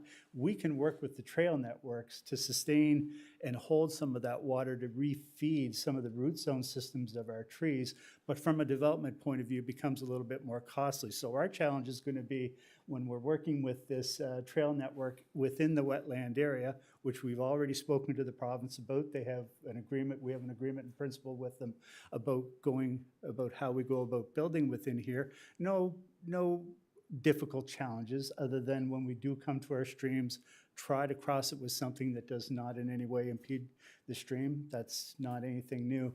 But it does mean that it's a little more difficult and challenging from a residential point of view. So if we're pushing in to do residential works, every acre of wetland that we actually begin to absorb, that costs us money. It starts at about $53,000 and then goes up into the capital cost of what we do there. So our challenge, and something we're going to talk to Dwight about, is if we have adjacent areas that we're doing residential development, looking at the density counts in those areas and see if we can push the density count up between 2 and 4 units per acre to give us some of the operational money through tax revenue that we want to flow back in the park, which was the original intent of placing development within the park. But with this development requirement with our trails, we're able to hold a little bit of water. This obviously is a very big post-storm event. Generally, you wouldn't see water in here, but we were able to hold some of this and therefore sustain some of the root zone systems in our trees. We gave you a series of budget estimates. As you know, with all of these projects, when you go to do a project, you'll be working with your partners. You'll work with local partners, trail partners. You'll be working with trail builders. You'll work a little bit with the province and the federal departments on developing the partnerships to move forward on the investments required in the park over time. So all the costs are max costs without any partnerships that I'm showing you involved. You will, of course, work with Dana on finding other partners, but we have the Darling Trail coming in a little more than $180,000. Some of the existing trails that are on site today are challenging from a slope point of view, and we know it's very important to get those as much as possible to an accessible point of view, at least for 1 or 2 good loops within the park. So we have proposed to go into a few areas and modify some of the slopes. And we could simply do that by putting a switch back in, a little bit of push into the ground, or move some of the trail surface around a little bit. There's a lot of rock in there, so we do have resource to move around on the site and good stable surfaces to work with. A primary trail network, you would build this over a long period of time, that would be a little more than $700,000. And then the new gateway at the south end of the site, which we have budgeted as an asphalt surface. We can certainly back that away to a granular surface, but we have fully spec'd it out with a washroom, shade building, a play area, parking, and different access points in the site. Comes at about $1.4 million. And then the paddling center is about $500,000 with upgrades to our future secondary trails over time at a $430,000. So with any one of these parks, as always, this is a long-term development plan. Your investment will come in pieces, it will come with partners, and it will always evolve and change. We have to fully budget to provide you with an offset number to see how it works, but as Dana will tell you, this works very differently over time, and you'll work your way through it. Here's what we really like about the site is when we are done the primary trail network on the site, we have 1 3-kilometer loop built into the park from the new entry that gives us that accessible loop through the park. And if we're doing this and marketing and promoting this as an active destination properly, we're going to try to create competition between residents around the idea of doing the 3-kilometer loop. There's most people I know that are going in walking trails now or hiking, they're all using Strava and stuff like that, and they're comparing themselves to each other, and they're actually competing with each other. So the idea that someone just went in and did a 3-kilometer walk in 52 minutes with some hills in there, well, other people are going to see that, and they're going to start to compete, and it becomes a very fun thing to do. But with one good 3-kilometer loop, we can actually span that out to 4.2 kilometers by creating a figure 8 simply by using the existing surfaces of their day. So we do have a good surface. The existing entry to the park is a little bit challenging from an accessible point of view. Most people use it, seem perfectly happy with it. A few people say they'd like to see the slopes a little bit different in those areas. It's done, and it's actually fine and quite wonderful in that area. The new entrance, which is meant to work more at the regional level, will provide us with that accessible entry that gives us the loops through the park. So, Your Worship, that's a summary of our master plan today, and of course, we've presented this for you to ask questions and make any comments that you wish. Is that pretty much everything, Dan? Yeah. Thank you, Your Worship. Councillors, thank you for this. Thank you very much, Mr. Scott, and certainly impressive to see what could be done with the Hammond River Park area and what the future may hold. Councillor Olson. Thank you, Worship. Thank you very much for your presentation. It's nice to see a plan projected, recognizing that it's over a period of time. You know, not everything is done overnight or anything like that. But when you do have that land and you make that initial investment in the land, you have that land in your possession, then you can pick away at it as the time and budget allows. But I think it's encouraging to communicate with the local residents there and share your vision with them, because it makes our decision making easier, I think. But I like the ideas and the concept, and it's really taken advantage of a beautiful area within the town. And thank you for your comments there. Thank you. Thank you, Councillor Olson. Councillor Miller, please. Thank you, Your Worship. Thank you for your presentation. I got a couple of questions for sure. When we first purchased this, we also were shown a schematic of potentially using part of it for residential as well. And that's one of the main reasons that 100% of the funds came from the capital surplus versus none coming from the land for public purpose. However, I'm just looking at the new schematics and I'm looking at the new wetlands area. So I guess, and we don't have our Director of Engineering here, my question would be, with the wetlands the way they are, it doesn't look to me like there's any ability to do any residential, but that's just a question. I don't know who We can- do have Mr. Colburn Oh, here online. is he? Oh, sorry. Mr. Colburn, if you're there, if you need that question repeated, just go ahead, please. Thank you, Your Worship. Through you to Councillor Miller. Just to make sure you can hear me. Yep. Yep. So as Mr. Scott alluded to when we went through a delineation exercise, obviously the size of the wetland increase. So the question is, does it present a challenge with development? Obviously, you know, any land can be developed when you get into wetlands, and if you're developing in wetlands, there's obviously a compensation. So which obviously drives the cost of development upwards. So there would be challenges in terms of residential development. When we step back and look at this property, I think we look at it from, as Mr. Scott alluded to, it's a destination point. So it becomes a destination point for the community, for the region. So we look at the economic spin-offs of that side of it. But also when we look at large tracts of land that exist in this area, 1.5 kilometers away, there's opportunities to increase development. And as we're aware, with our new municipal plan and housing needs assessments and zoning bylaws and our applications for housing accelerator fund, one of the things that's being forced is increasing densities. So we're going to have to start looking at increasing densities, you know, in this particular, around this particular area as well. So there's opportunities there to increase sort of housing outside of this particular feature. So yeah, to get back to in terms of, you know, development, there are some challenges, and it would be costly once you get into compensation for wetlands in this particular area. Okay, thank you. I have a couple more. I'll just ask two questions, then I'll see who else goes around. Then I'll.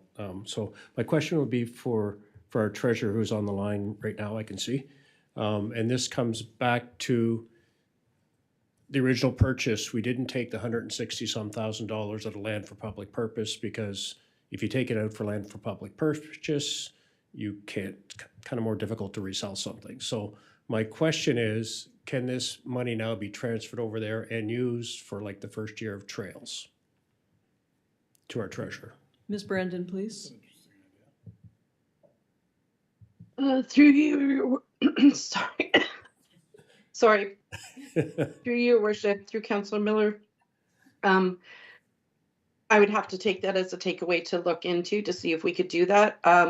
I really don't have an interest in depleting our land for public purposes. It is only around like $150,000, but I'd have to take that as a takeaway and look into it. Okay, thank you. And I'll just do the last question for for Dwight, just because he's there. As far as the traffic, if you do end up putting a parking lot at the end, I mean, the thing that scares me, this is $3 million guess right now, and I've never seen an estimate come in to what people budget. And we're looking 5 years out. That's a lot of money after spending $500,000 on a piece of land. So for traffic going there, and especially when you look at the parking lot, you're talking about paving it. I look at Irving Nature Park and a few other places, they don't pave. No. They don't pave any of this stuff. So I guess from a traffic point of view, would something have to be done? Because you look at where the residents are, you're going to have everybody going down McAlpine. If this does become a destination, you're looking at more people, more traffic, probably putting speed bumps or something else down there if you're going to live in that area. So I guess when we look at this multi-year project, there's a lot in there, and this $3 million estimate doesn't include the the thing that you're showing to go look at the river. So this is an awful lot of money for, I mean, to me, this is a condensed short period of time. We don't have water. We've got 9 other playgrounds that need fixing. We've got tons of other things going on. So I guess we need to look at just not this. You got to look at everything if you're trying to put a parking lot down at the bottom. So I'll let other questions, and I'll go. Thank you, Councillor Miller. Next, we have Councillor Luck, please. Thank you, Worship. Thank you, Mr. Scott, for the presentation. I think Hampton River is, I've told people it's the most beautiful park that we have. It's one of the best kept secrets in Quispamsis. I think a lot of people don't know it exists right now. So I think it would be good to, have more people aware that it is something that we have as a resource and an offering. I guess I have 2 questions. One is, to that point, right now, a lot of people don't know it exists. So in the budget planning, have we looked at all in terms of kind of promotion, wayfinding, signage, so people actually know how to get there? Because right now, it's even when you're looking for it, sometimes it's hard to find. So that's my first question. Worship, to answer that, we do have the wayfinding and signage as part of the package. We did not include a promotional number for this. Whatever works you would do through either your web-based or anything else. We will, as part of the edit here, we will pull the parking lot back to a gravel lot. We will make sure there is sufficient signage. Something Dana did mention is that we do need to think signage all the way back to here. And we will include a number for promotions. Okay. And I guess my other question is, I'm extremely disappointed because, it was a large investment in the land to begin with. And I think most of us, especially being very keen on housing development, we love the idea of recouping some of our costs with the development in the front part of the land. So that is very disappointing to hear that that's not the case. I'm not sure how, I don't know enough about buying land, but I kind of feel like, that I'm surprised that wouldn't have been known before we purchased the land, that it wasn't, an opportunity. And I know that's not for you. I guess I would be mainly directed to the Director of Community Services, because I think that was, for me, that was a big seller in terms of us approving such a large purchase price for now a piece of land that, is going to be beautiful, don't get me wrong, and it will have amazing trails. But I think, in my mind, that price tag, I was always kind of working off the cost recovery of selling the front piece of it for development, for housing. Yeah. So. Yeah, no, and you're correct. And honestly, we were surprised by what was happening with the water here as well. We didn't, we work a lot with wetlands, streams, water course setbacks, that kind of stuff. We didn't see we knew there would be some challenges with development. We didn't anticipate the number of springs that seemed to be coming out at the top of the hill that were feeding down through the heart of this. So to say that we couldn't do development here, we actually probably could with some work, but the investment might make it difficult. I think for us, what we're going to do is establish a number relative to operational costs of the park and attach that to basically annual tax property revenues and see how much density we would ask Dwight to push up on adjacent stuff to cover. Basically, it's the same thing, except we're going to move the density over there as a first go to see if that makes more sense. You're right, though. We were disappointed too that it was as much as it was. And I think the other thing too, when we talked to residents, they were pretty clear. We knew that development would be a battle with residents, that they were very much concerned about keeping the natural aspects as much as possible. A couple of them were probably actively not interested in development in the backyard. Fair enough. But it was always intended to be development. That piece of land was at some time intended to be development. So, we're gonna have a go at Dwight first and see if he can work with the adjacent development to push up some of the density numbers there to do cost recovery over there.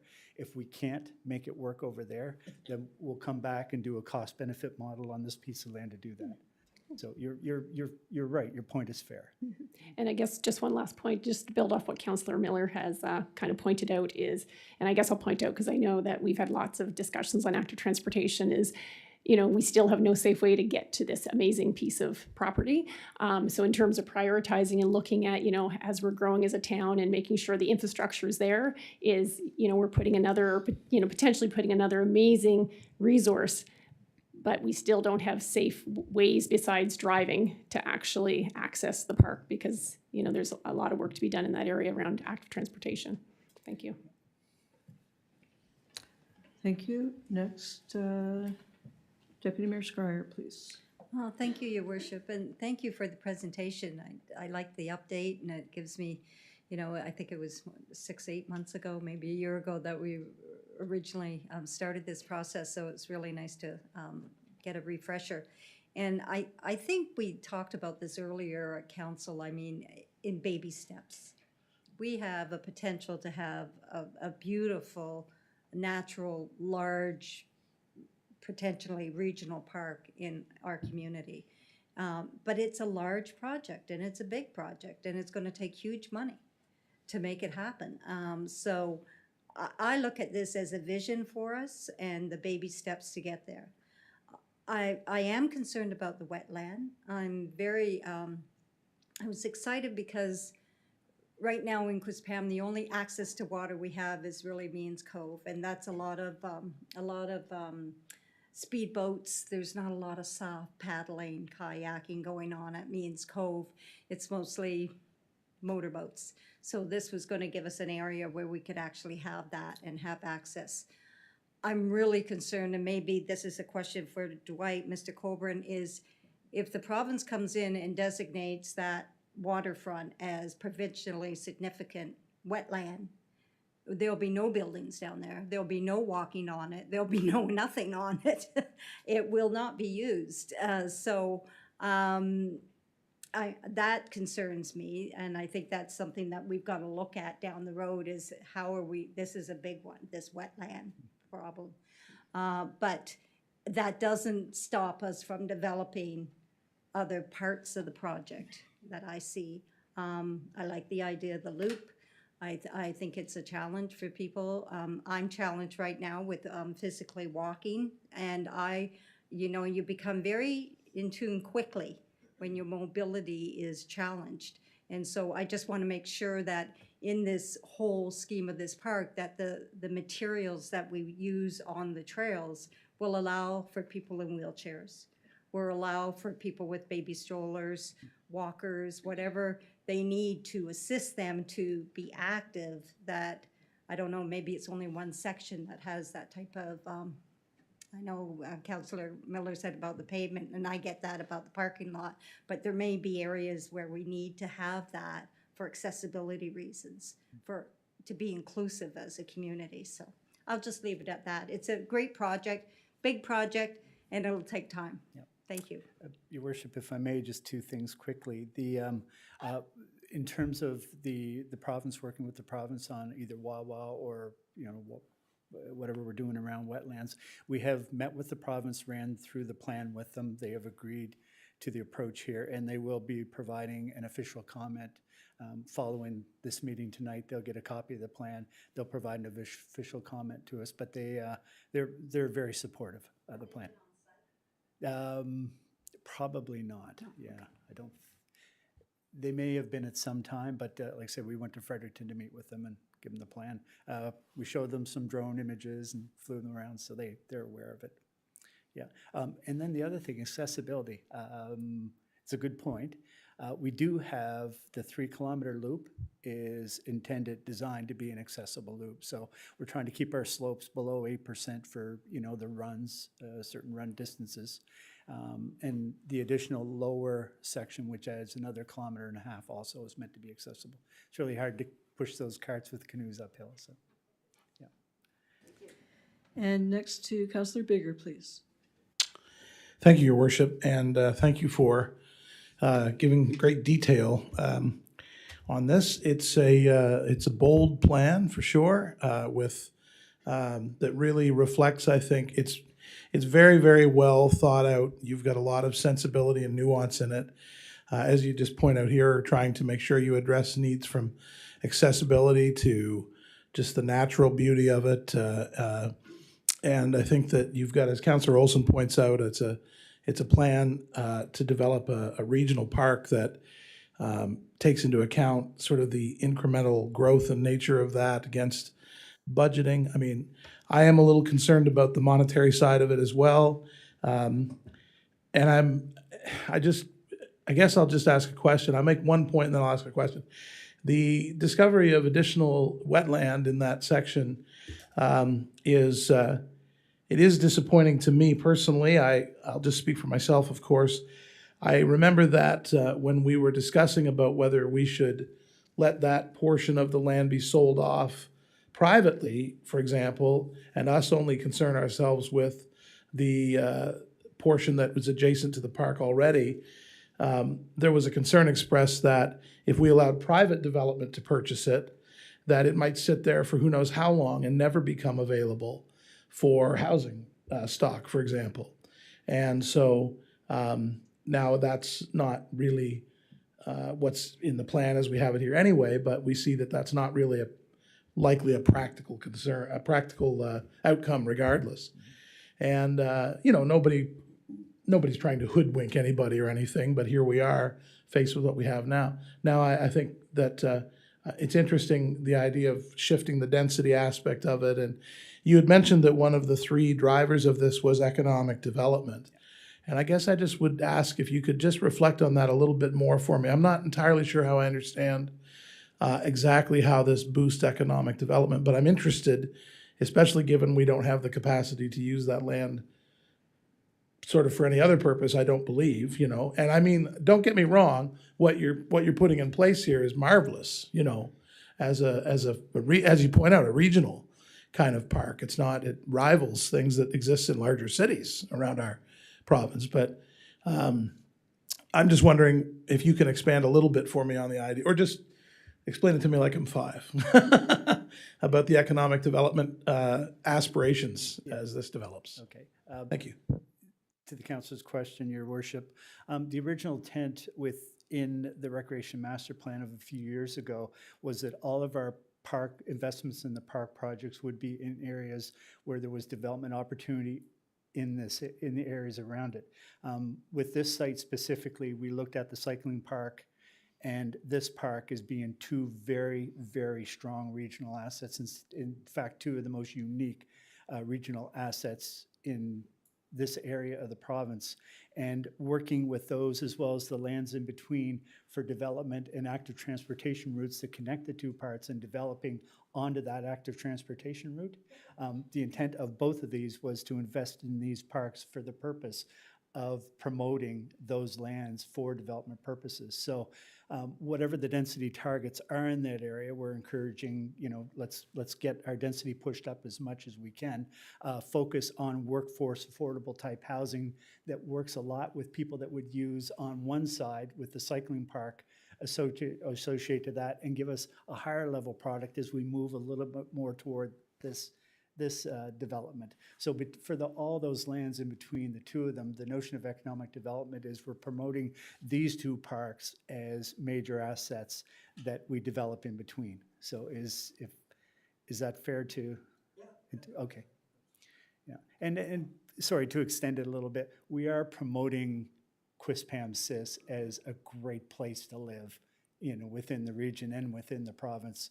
This is probably the one park asset that we're missing here, is that large nature-based park here.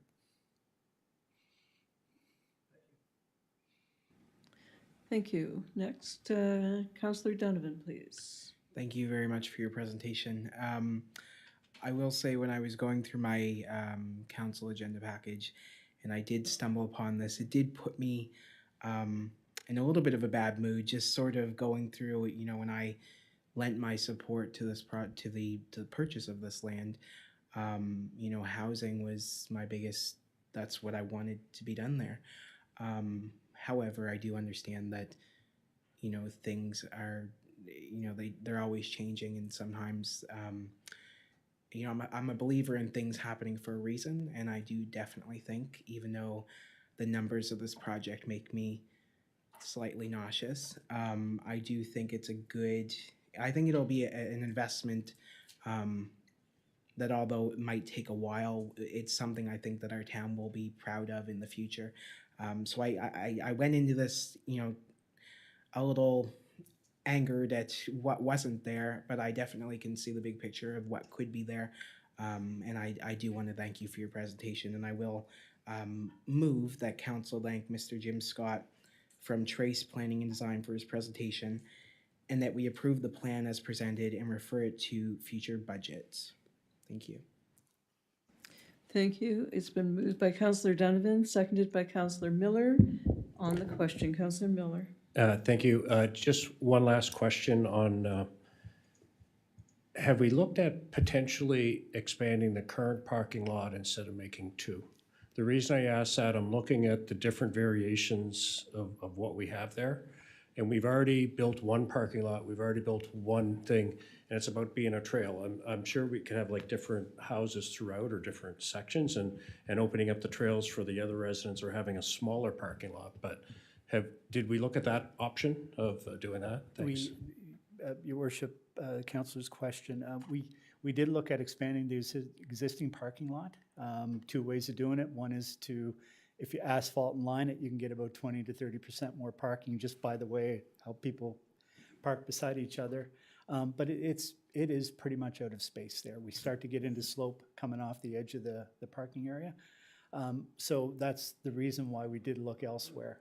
We did look at the entrance off Lindsay as a possibility and spreading it into two parking spaces, or possibly one on either side. The issue with off Lindsay is that we run immediately into wetland right off the back of that. So we did push down below. The issue probably gets to cost, and we did put asphalt on it just for the sake. We did an offset high budget number on that.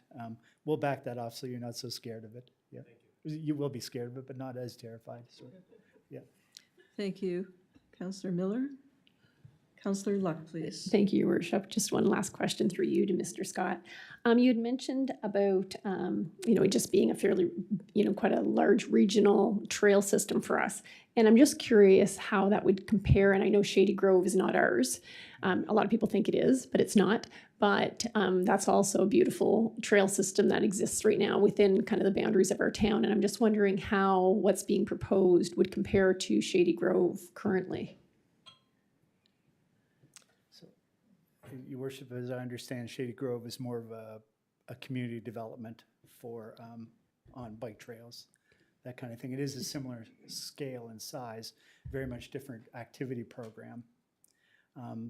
But I don't think we considered the project in the master plan, but understood that it was on private land Right. with an agreement of a private group that was Developing it. doing a magnificent job, Yeah, actually. yeah. You know, a lot of people like run, walk, Oh, it's hike, fabulous. bike. Yeah. A lot of dog walking up there, Yeah. that kind of thing.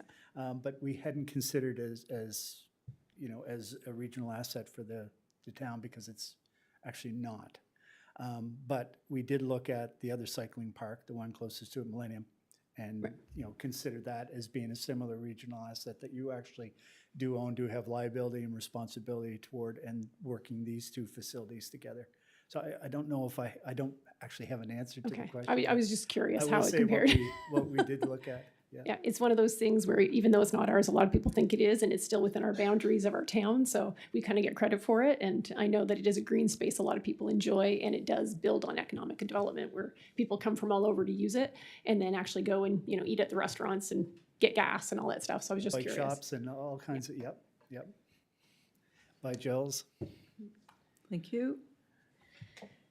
Item 5C, Hammond River Park Master Plan has been moved by Councillor Donovan, seconded by Councillor Miller. On the question, Councillor Bigger. Yes, thank you. Just bear with me, one last question. Just a question about the motion itself, actually. So this motion reads that we approve the plan as presented and refer it to future budgets. So I just want to make sure that I understand what I'm voting on. I would welcome the opportunity, for example, to get a little more insight of sort of what by when, based on the proposed budget and plan. And I don't know, unless I've missed that in the presentation, I don't know what the phases are, sort of, for example, of, you know, capital expenditures by when for this part of it versus that part of it.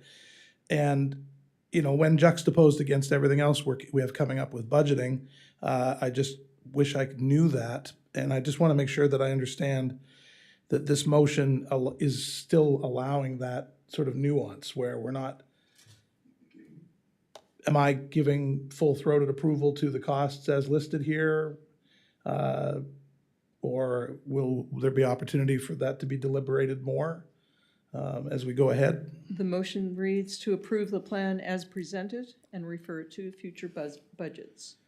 Okay, so I guess insofar as the plan as presented tonight doesn't exactly include dates about when this will be done and that will be done and how much will be spent this year versus that year to achieve all this, I suppose I'm comfortable enough to move ahead in that regard, if you see what I mean. But I look forward to the opportunity to see what amount of money is being spent in what year to accomplish what components of the plan as we move ahead, so. I think I'll go over to Ms. Parton-Dixon, Director of Community Services. Thank you, Your Worship. That was done with intent. We want to come before council with the different phases, as we probably would need refreshed numbers and as your budget process allows. So for example, the first phase would be the Darling Trail. That will be in your capital budget. I'll be presenting that 183,000 for 25. And then we'll be looking at other phases and other years. So, you know, obviously staff will take into consideration the larger budget picture and what we think we can move forward with that as we phase in the project. So you'll have the opportunity to vote on every item during every budget process. So it's not you're not approving the whole project right now. Okay, thank you. Thank you, Ms. Parton-Dixon. It's been moved by Councillor Donovan, seconded by Councillor Miller on the question. There are none. Please vote.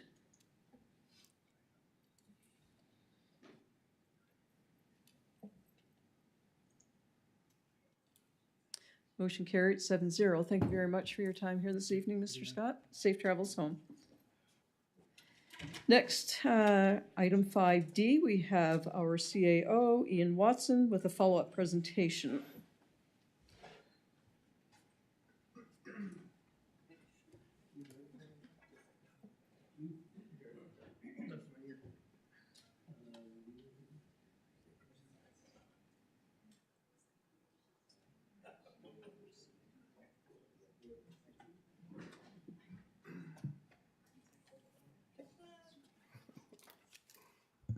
Thank you, Your Worship, and thanks, folks, for tolerating looking at the back of me here. I appreciate that very much. Your Worship, to you and through you to members of council and to folks here as well, thank you for the opportunity. As you know, I made a commitment to come back at 30 days in to report on my findings in my first 30 days and the conversations that I've had with each of you as well as with each member of the executive team. So it's my intention tonight to do just that, just provide you a quick recap. So I'll touch my ear, Tim, and okay, cool. I've had an itchy ear, so bear with me. But day 1 to 30, I committed to listen a lot and learn a lot. And I would say that's exactly what I've been up to. Had lots of conversations with all of you, as you know. And I would say that the learning has been steep, but not over anytime soon. Lots to come. Second 30 days, where we are now, just as a recap, is I had promised to come back. That's where I am now. But also to establish a cadence for operational support for the organization. So that's working with the executive team to talk about how often do we need to be together as a team to help be sure that we're providing solid operational support to our staff. And then finally, to link executive team members and their work to the strategic plan that we've talked about in the past and that has been approved by council. So this second 30 days is also to include a couple of early wins. If you want to zip over to the next slide there. There we go. A couple of early team wins is what we're looking for to help staff identify that we are moving in a continued growth direction and also to assess the need for additional support. And when I say that, I really mean urgent operational support that we feel is important as an organization that we bring to you early. And some of those are indeed within the budget process for 2025. If we zip over to the next slide, there's a couple other things there. Certainly developing a work plan for a results map and key performance indicators is important to me. It's also important to the executive team so that we can bring you the results of our work, specifically against the strategy, but not exclusively. Some operational priorities that we want to be able to bring to you, as well as begin the development of a reporting dashboard so that you see on a regular, recurring, and predictable basis how we're doing strategically and operationally. And then finally, there's lots of budget conversations on the go here tonight, as well as outside these meetings, to be ready for 2025 and beyond, and providing operations support and continued learning. So just to recap then, tonight I bring you the results of this first 30 days. And as you can see on the slide, I've met with the mayor, I've met with each of you, I've met with every member of the executive team, and I've also had opportunity to meet with frontline staff and their supervisors as well. And that's been quite enlightening, actually, to just better understand the organization that I've come to after 20 plus years in the health sector and moving into this municipal world, a very wonderful, slightly strange, but wonderful world of municipal operations. So that's been about 17 hours of chatting with each of you, as a sum total, obviously, followed by analysis of the results. And I would offer right off the hop that despite some diversity of opinions that have arisen through those conversations, there's a pretty strong theme, a few strong themes that have emerged. And I just wanted to share a few of those with you this evening. Before I get to that, though, I had also committed to having some introductory meetings with folks around the town of Quispamsis, folks with whom we have a partnership or an engagement or an ongoing interest to have connection with. One of those you heard from earlier tonight, Mr. Phil from the Regional Service Commission, but also folks like Envision St. John, the EMO, Kennewick Valley Fire and Police, and fellow CAOs in communities of either neighboring geography or of similar size, shape, and complexity as ours, as well as union leadership and the Union of Municipalities of New Brunswick. Didn't make the slide, and my apologies, Councillor Thompson. I caught that last time. So anyway, all those in green I have had at least introductory conversation with. I would suggest that many of those is already deeper than that by virtue of some conversations we have on the go with police, fire, Envision St. John, and the Service Commission in particular, but not exclusively. And I look forward to looking after the outstanding ones in red over the next few weeks. So this next one is not an accident. I've kind of divided the findings from this for 30 days into two broad themes, operational and strategic. And the Leaning Tower here isn't a mistake. It's a reflection that I believe quite strongly that there's something special about Quispamsis. There's something quite beautiful about Quispamsis, quite unique about it, quite noteworthy, and something worth protecting, absolutely. I also think that there's some foundational pieces that we need to be careful of to make sure that we've got stability, operationally and strategically moving forward. And those are the pieces that I just wanted to highlight with you this evening that I think I can best summarize in 3 broad categories: collaboration, capacity, and communication. I'll just touch on each of those.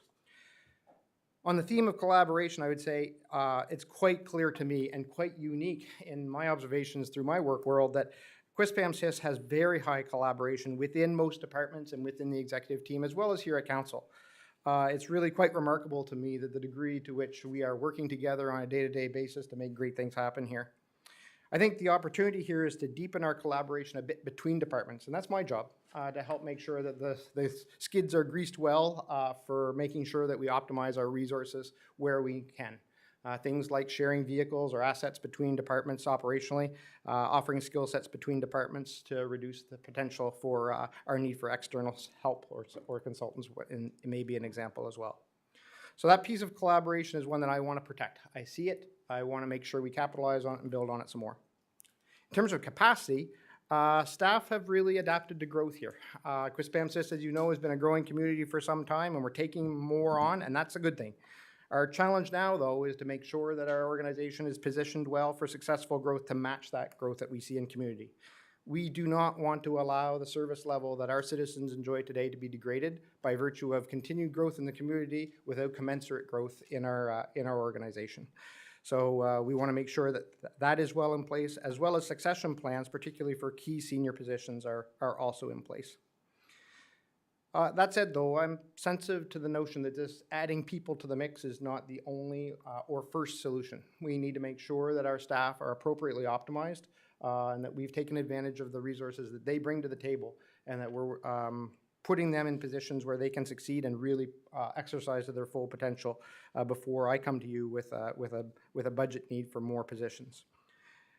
I also would offer in this piece about capacity is that we deserve to take a quick look at our internal policies, procedures, and bylaws. These are foundational to the expectations that we have of each other, and so need to be sure that they're updated, clear, and concise.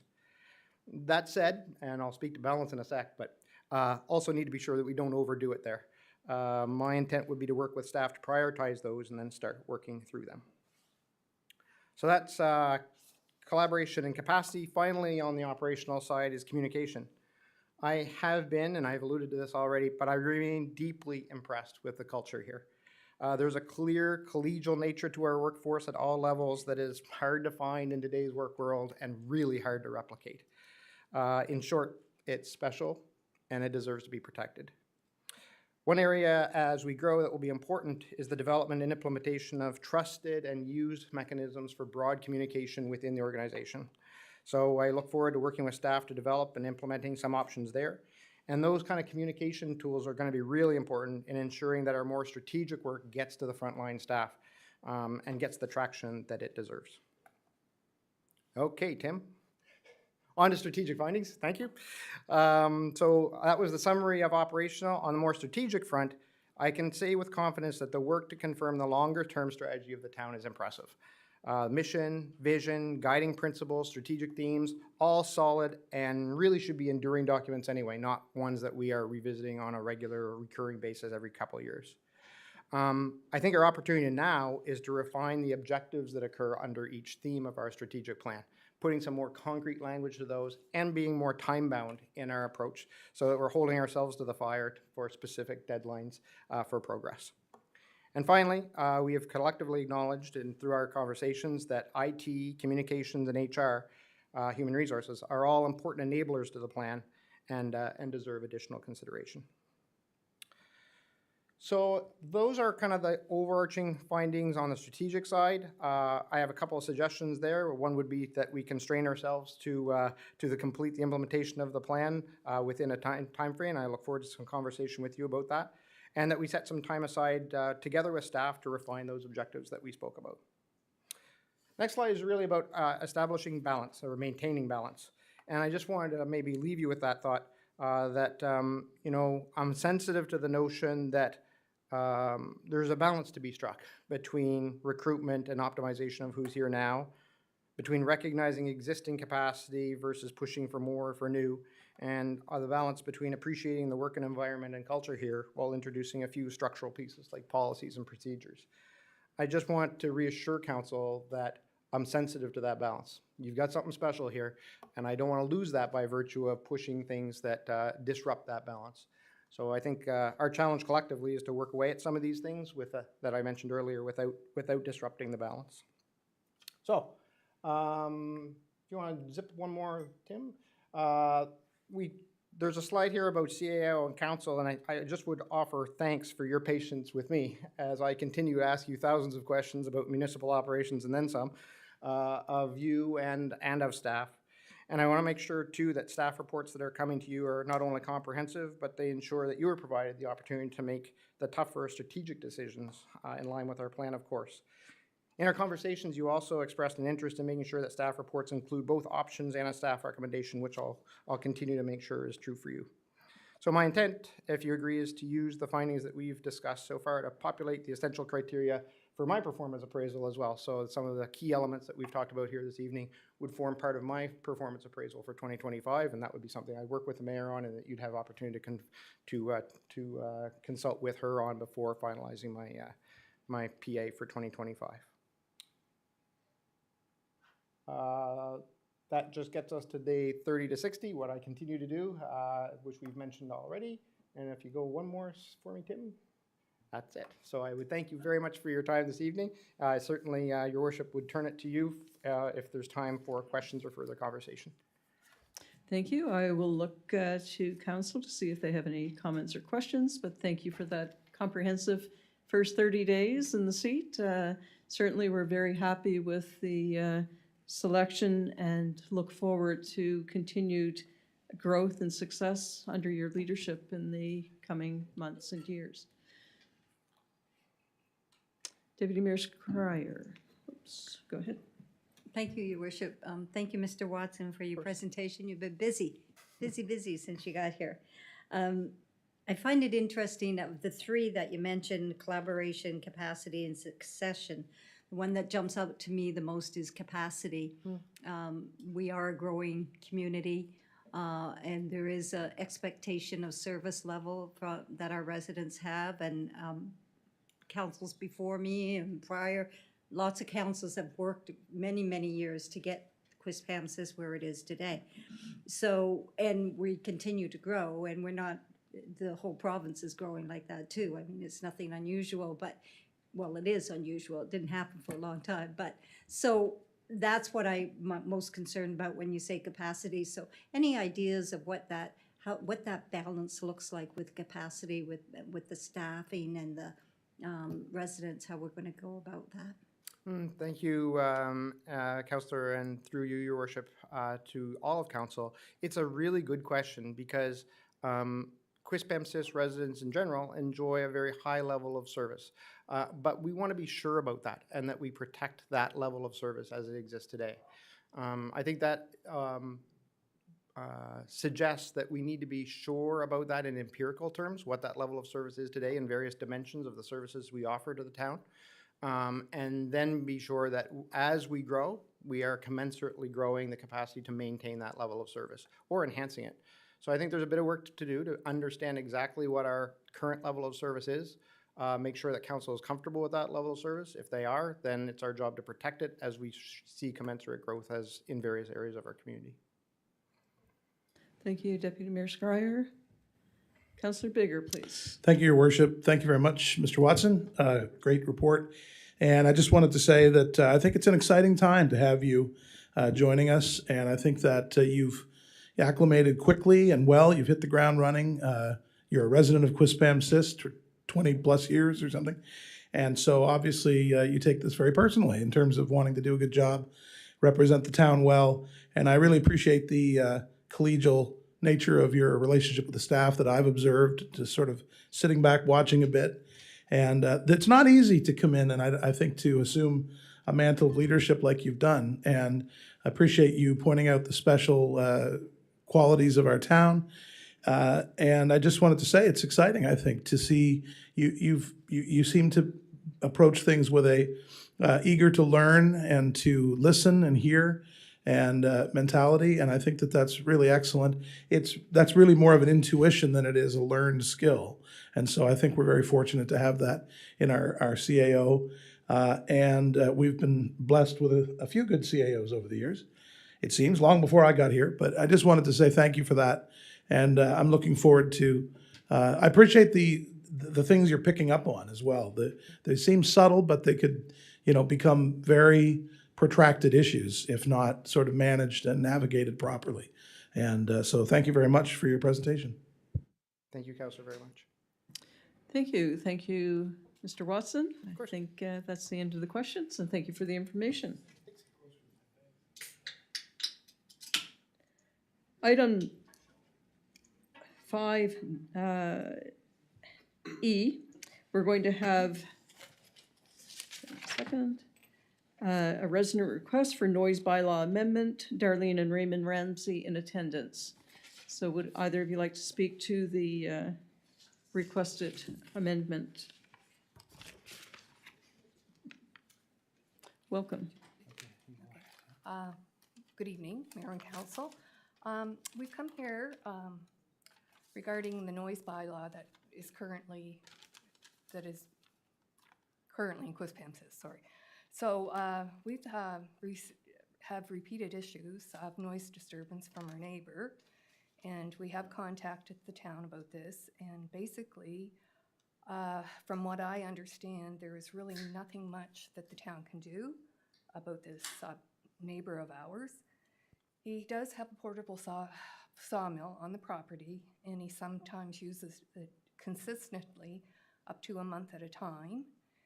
And in my opinion, I don't think a residential area should have a sawmill on their property and use it up to that length of time. And also, he makes noise. He has a garage, and he's banging and thrashing in his garage. He's banging on metal, and he's chipping and welding, and that also goes on for long lengths of time. So I'm not sure what to do. It's quite stressful. I mean, it is loss of enjoyment of property, and it is very stressful when you hear him come home up his driveway, and you're thinking, okay, when is his noise going to start? And as I say, we're out in the yard most of the summer, and sometimes it's very hard to enjoy your property when you hear somebody banging and thrashing and chipping and welding, and he's been known to do that up until 10 o'clock in the evening. So I'll let Raymond talk. Okay, well, thank you. Just to add to what Darlene said, or probably repeat it, we've been here in this community almost 50 years, 40 years where we are now, and since retiring 6 years ago, we've become more aware of the extent of noise made by the neighbor because we like to live on our property. This year being the worst, and that's why we've approached and talked to people. And we've talked to him on several occasions, and while it may stop, it usually starts later in the day or the noise. Following day, the noise starts again. Basically says we're the only ones that complain, but we're the only ones where he's on our property line or close to it. And when he's not running the sawmill, which he's taken up to, he has a business somewhere, and he's taken it up to that property. But he's milled, there's piles of lumber all over the property. So where this wood is coming from, he says from his land here, but he doesn't have enough wood left, I don't think, for the amount of wood that is milled there. So, and when we do approach, he basically kind of degrading remarks, so we just don't like to approach. He's ignored us at times when we talk to him, so that we weren't even standing beside him, so why do we bother? And his remarks were similar to what he had done a few years ago when he had bermed his property and diverted his water to the back of our property. It's another issue, but we had to look after that ourselves. We talked with council or with the town, but it was more of a legal matter, so we took it into our own hands to ditch it and somewhat keep most of the water away, so. I think he And- has a business going with the. Well, we don't know if there is some kind of business, not legal, of course, but, because he did tell me he was trying to get a stamp from the government to stamp his milled wood, so why would you need that unless you were planning to do something? And we also kind of wonder if he does have a small business building trailers, because that would be what the banging banging. and thrashing and welding and chipping is about. And we did mention that to him, and he, of course, said no, he didn't. But with the lengths of time that this noise is going on, it couldn't be just to fix one trailer, his own trailer sort of thing. So basically, we were kind of wondering if maybe there would be something that the town could put in place that On the noise, like something, I Like- would say a sawmill on a Or- residential area would not be something I would think should be appropriate. something to include in the noise bylaw for excessive nuisance noise, I don't know how. Yeah. But we're not really sure how to do it. When we looked at the bylaw, it did say something about if it's infringes on your quality of life as a resident, you And it should have does. some kind of actions you can follow.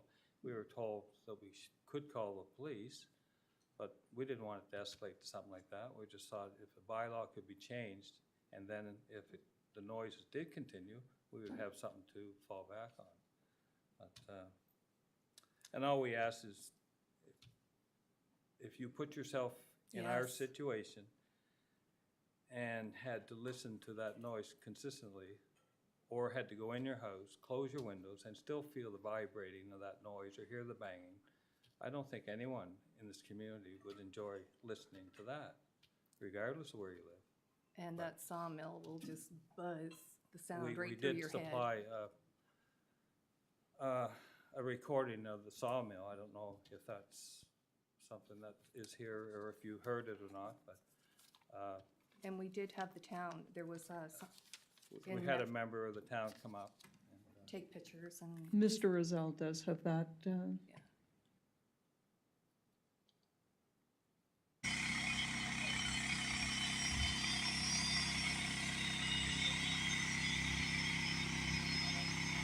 And this is from your yard. This is in front of That's our. our driveway. That's our driveway in front of our garage, and I didn't submit the banging one that he does at his garage, but when we're in the back of the house, it's the same noise, and Darlene had called and talked to his wife just to kind of ask about the noise and what, you know, that we were kind of getting upset with all the noise going on, and he come over and he said Darlene was raking the weeds out Out of of the our driveway, and he said, "You're making noise right now." So I said, "Well, He's, that's immature." I said, "So," and the road noise going on, and we said, "Well, that's short-lived. The road's getting built, neighbors are fixing their properties, Oh, people are making noises. We understand all that, but that doesn't continue day in and day out. And while he does go away on, up to his other property, which as soon as we hear him coming up the driveway, we say, well, when is the racket gonna start? And for the most part, it does, so. And like we say, it's not all every day, but when he does start his noise, it could be up to, like Raymond said, a month with the sawmill, and weeks on end, banging and thrashing. And basically, we're just wondering if there could be anything done, maybe to amend the bylaw to, I don't know, send a letter to somebody like that, and maybe, as I keep saying, I don't understand why there would be a sawmill on a residential property, and why would somebody want, that can't be a hobby, in my opinion.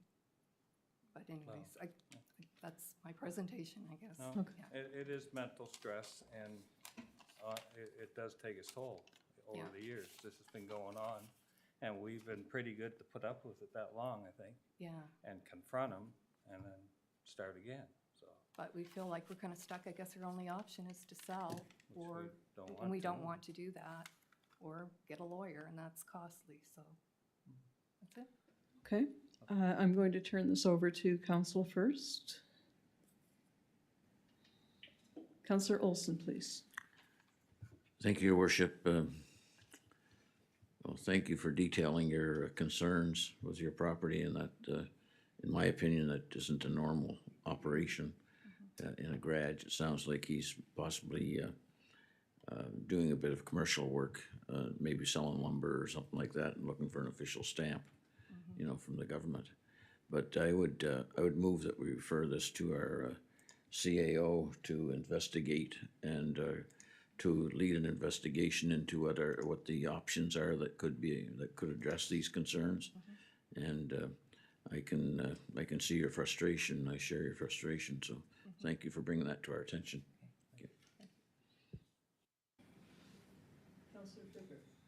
I'll second the motion, first of all. Okay, moved by Councillor Olson, seconded by Councillor Bigger. And then if I could just make ask a question. I appreciate you folks coming in tonight and sharing your situation. I'm sorry for the difficulty that you're facing. I wondered, the motion will be to recommend this to our CAO for investigation and follow-up. And I wonder, is Mr. Colburn still online? Did you want to speak to? Yeah, through you, Your Worship, I'd just like to ask Mr. Colburn a question. I just want to read from the bylaw and then ask for a little bit of clarification.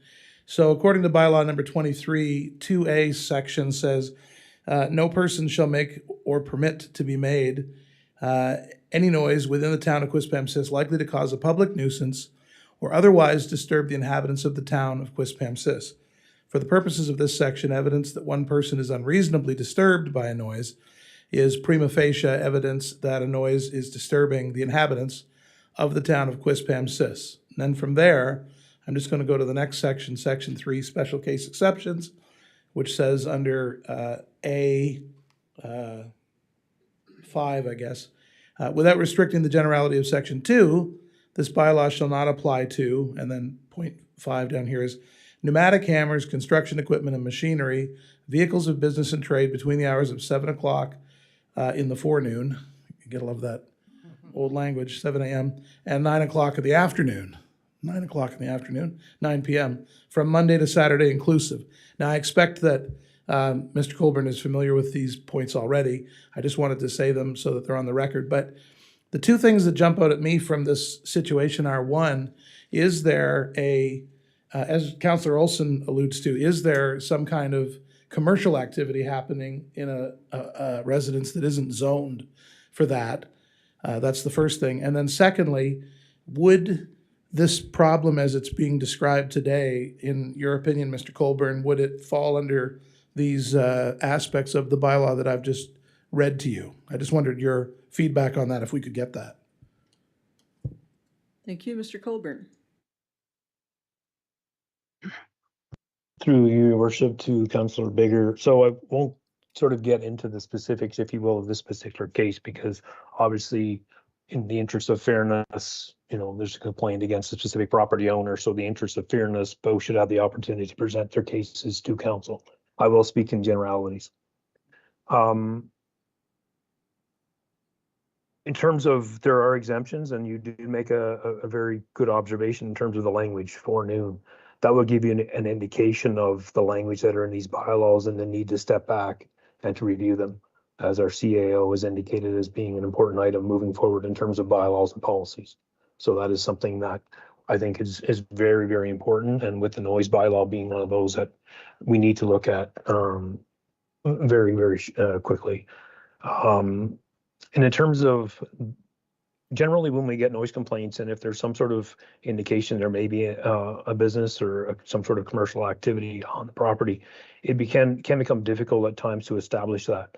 Obviously, we do communicate with the property owner. We do usually attend the property, or we send correspondence to get some sort of indication of that is what's happening. And if that sort of fails in terms of a direct response, we do look at other options. Usually with businesses, there's usually posting of ads, usually through social media or through some other mediums that give an indication that there may be activities happening. Once that's established, then we move over to a zoning bylaw. So correspondence would be issued in terms of that if there's a business that's operating from the property, then they obviously would require approval of the town for either a home occupation or, depending on the scale, there's other approvals required. So when we do get complaints of noise, our initial responses are usually to forward to the police, because if the police do have the authority to enforce the noise bylaw. As you are aware, and I'm sure Councillor is aware, they have more of a tools, more resources, more bite in some cases, if you will, in terms of legislation that they can act upon to bring properties into compliance with respect to noise. So in terms of the exemptions, some of these exemptions do need to be reviewed. Some of them are a bit of a challenge.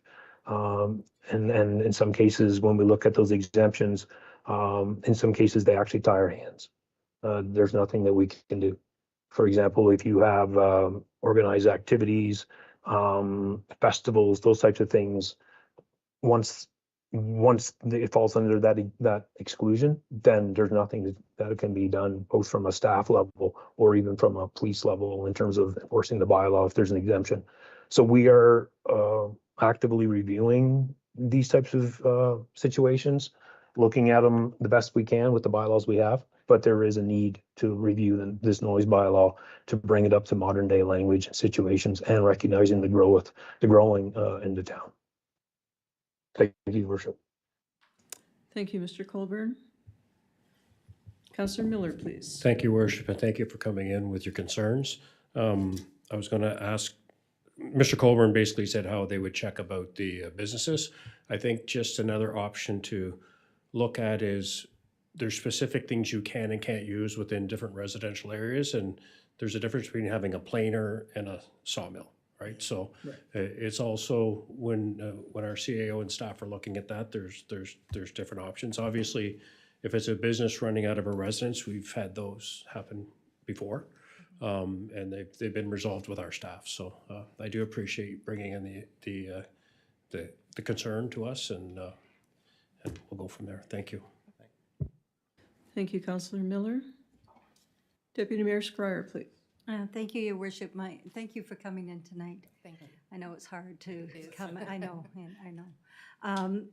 My question is about the motion. I wonder if we should just limit it to the noise bylaw, or if we should include home-based business bylaw to make sure, so we can cover both at the same time, because the motion's just for the noise bylaw, and it might just be a simple matter of there's a violation of a home-based business. We don't know. So anyway, just for council's consideration. Thank you, Deputy Mayor Scryer. I did make that as a motion. I believe is there not a motion on the table? There's a motion on the table. Mr. Colburn, please. 1 second. Thank you, Your Worship. Through you to Deputy Mayor, the comments regarding the home occupation, as council is aware, we are in the process of going through municipal plan amendments, zoning bylaw amendments. One of the items that will be brought forward to council through that process will be a review of home occupations, various levels of home occupations, and how that should be changed in the zoning bylaw. So that is currently on the sort of on the radar to address moving forward. Thank you. Councillor Olson, please. Thank you, Your Worship. My intention in referring this to the CAO was to look at all aspects of the complaint. It's not restricted to one area or another. I'd like him to investigate anything that is appropriate to the question. So it's not restricted at all. So that's what I'd like to see, please. Thank you, Councillor Olson. It's been moved by Councillor Olson, seconded by Councillor Bigger. On the question, please vote now.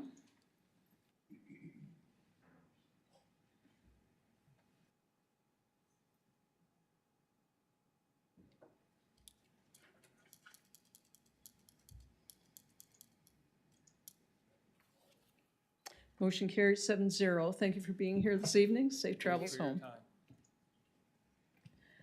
Item 9B that we have moved over to item 5F is residents' concerns about the intersection of Provincial Highway, Route 119, Ganola Point Arterial, and the Quispamsis-owned Meenans Cove Road, welcome Tara McIntyre-Oleson.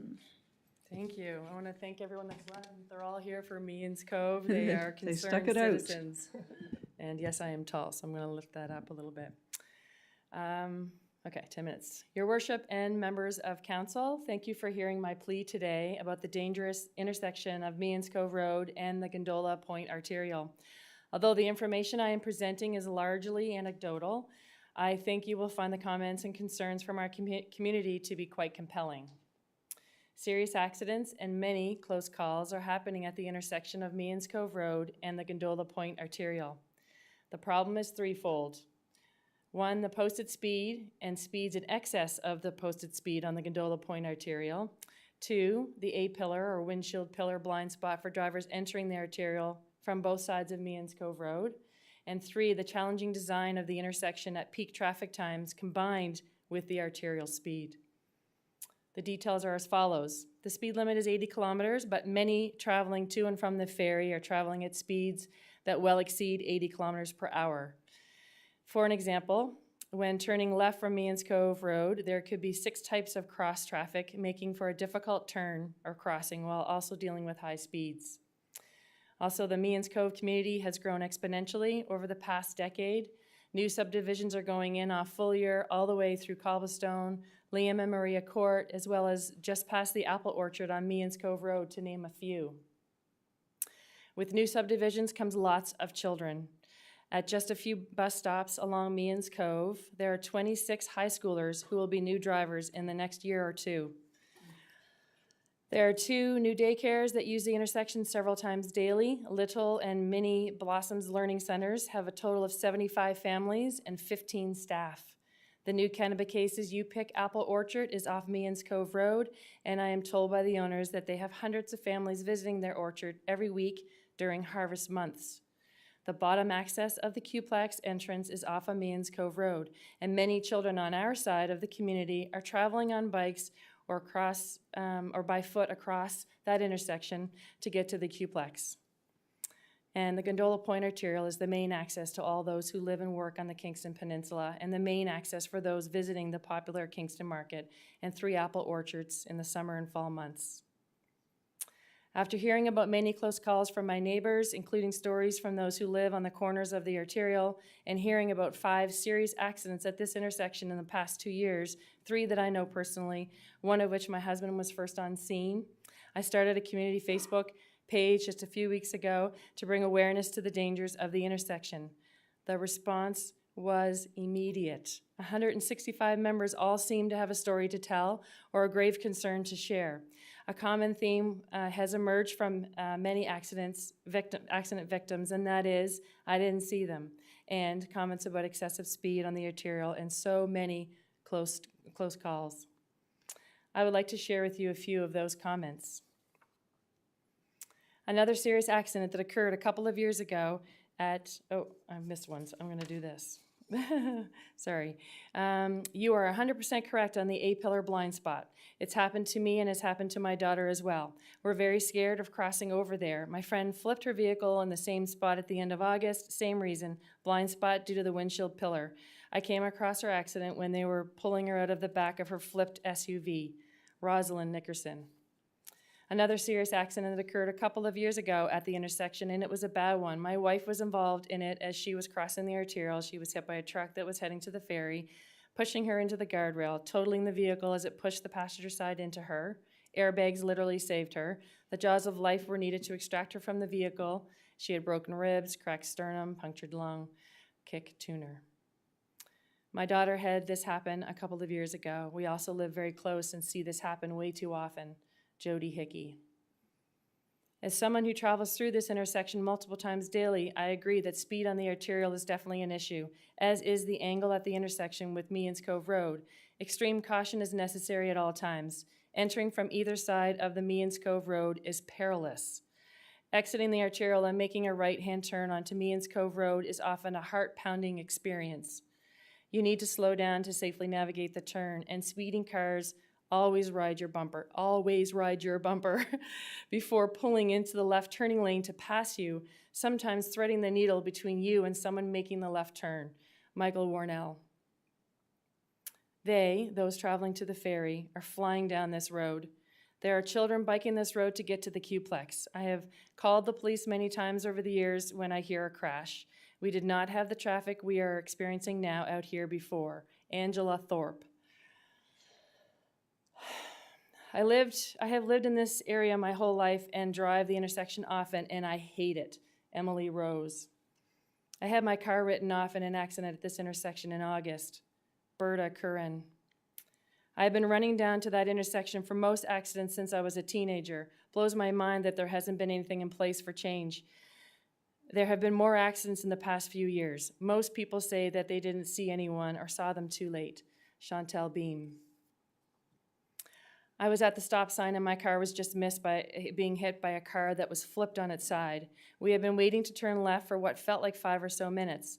The traffic was extremely heavy. It seems as though cars increase speed toward the ferry as they see cars coming toward them, meaning a ferry just emptied. If you are turning right onto Meehan's Cove Road, coming from the roundabout, cars often cross that yellow line to go around the turning car. Happens every day. Megan O'Hara. I was first on scene of an accident involving my neighbor and his young son who he was taken to hockey. He was turning left onto the arterial from Meehan's Cove and got hit by someone coming from the ferry. He kept saying that he didn't see anyone. Thor Olson. I live near the Qplex. We moved. A contributing factor were the cars racing and driving recklessly on the arterial. So until these drivers lose their licenses or before people are killed to get the attention it needs to slow people down, be aware. Kick Tuner. This intersection is especially busy during harvest months. With a busy apple orchard on Meehan's Cove Road, plus 3 orchards and the Kingston Market on the peninsula, hundreds of extra cars are either turning onto or exiting Meehan's Cove Road and also zooming down the arterial to catch the next ferry, likely one of the busiest roads in the valley. Amy Watson. I have almost been hit several times and had to slam my brakes on multiple times there. Brandy Hole-Waddell. We're building off of Meehan's Cove Road, and I often have to pass through the arterial to connect back to where we're currently living. The blind spot issue is very real. I now always double and triple check as I slowly inch forward. Jennifer Roos. We moved onto Meehan's Cove Road in July, and it scares me how often I have seen accidents there. My son is trying for his license, and this intersection is frightful. Carol Burnell Ruska.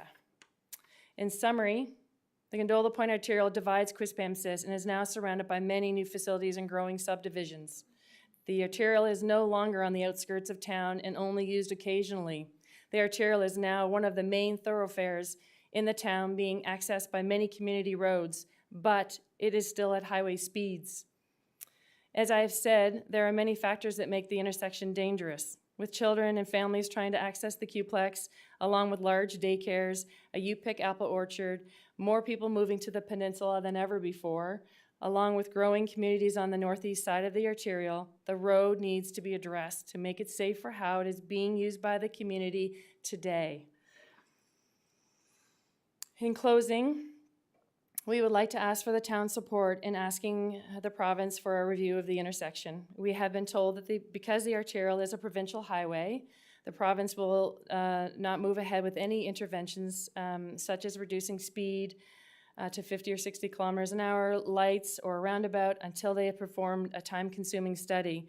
So we are also asking the town to push for a few low-cost interventions that can be implemented immediately, such as radar signs on the arterial leading up to the intersection in both directions, yellow flashing caution lights above the intersection on the arterial, proceed with caution, etc. type of signage. I'm not the expert, but some suggestions. My questions to you are, who is responsible for monitoring the speed on the arterial since it's owned by the province? And my second question is, I understand that many have voiced their concerns about this intersection in the past. How soon can we count on the Quispamsis Engineering Department to contact the province to ask for their study to be carried out and to offer the town's help, hopefully, on implementing immediate short-term interventions? I would like to request that the Engineering Department make this a top and urgent priority before one of our loved ones is killed. Thank you for your time. Thank you very much. Certainly appreciate the concern and I'm going to turn this over to council. They'll ask you some questions Okay. or perhaps make their own personal comments. Councillor Luck, please.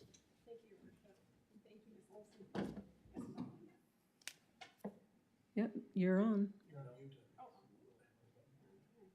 There we go. Okay, thank you, Your Worship, and thank you, Ms. Olson, for coming in, and thank you for everyone else that has been patient with us all evening. I know it's been a long evening.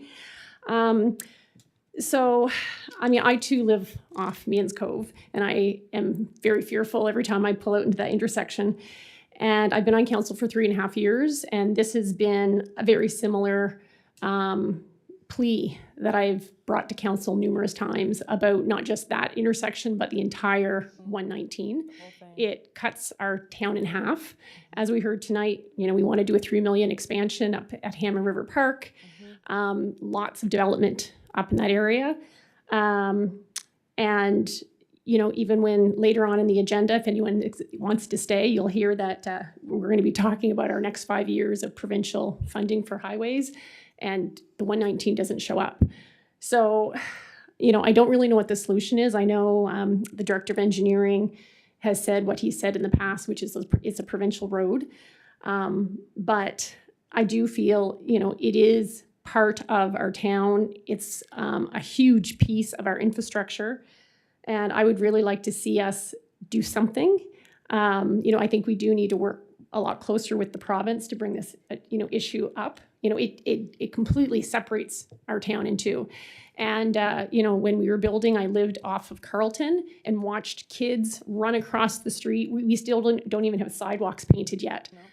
At the roundabout that I've been asking for a number of years. We finally got some sidewalks, but we don't have the crosswalks painted.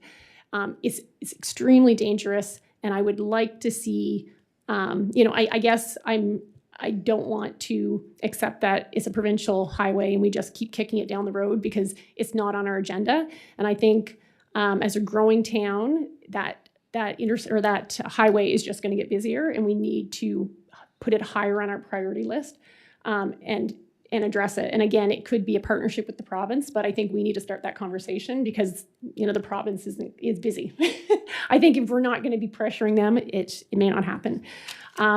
So, you know, I guess I won't make a motion just yet. I'll let, you know, my other councillors discuss, you know, and, you know, share their concerns. But I definitely think it's something on us that we need to do, you know, work with our police to potentially lower speeds and potentially do some things to mitigate it for the time being. But I also think moving forward, we need to be proactive with the 119 because it's not going away. And if anything, based on the number of housing development on the other side, and again, we're driving people over to that side with the bike park and our beach and all the other amenities on that side, we need to do something sooner than later before someone gets killed. So thank you. Thank you.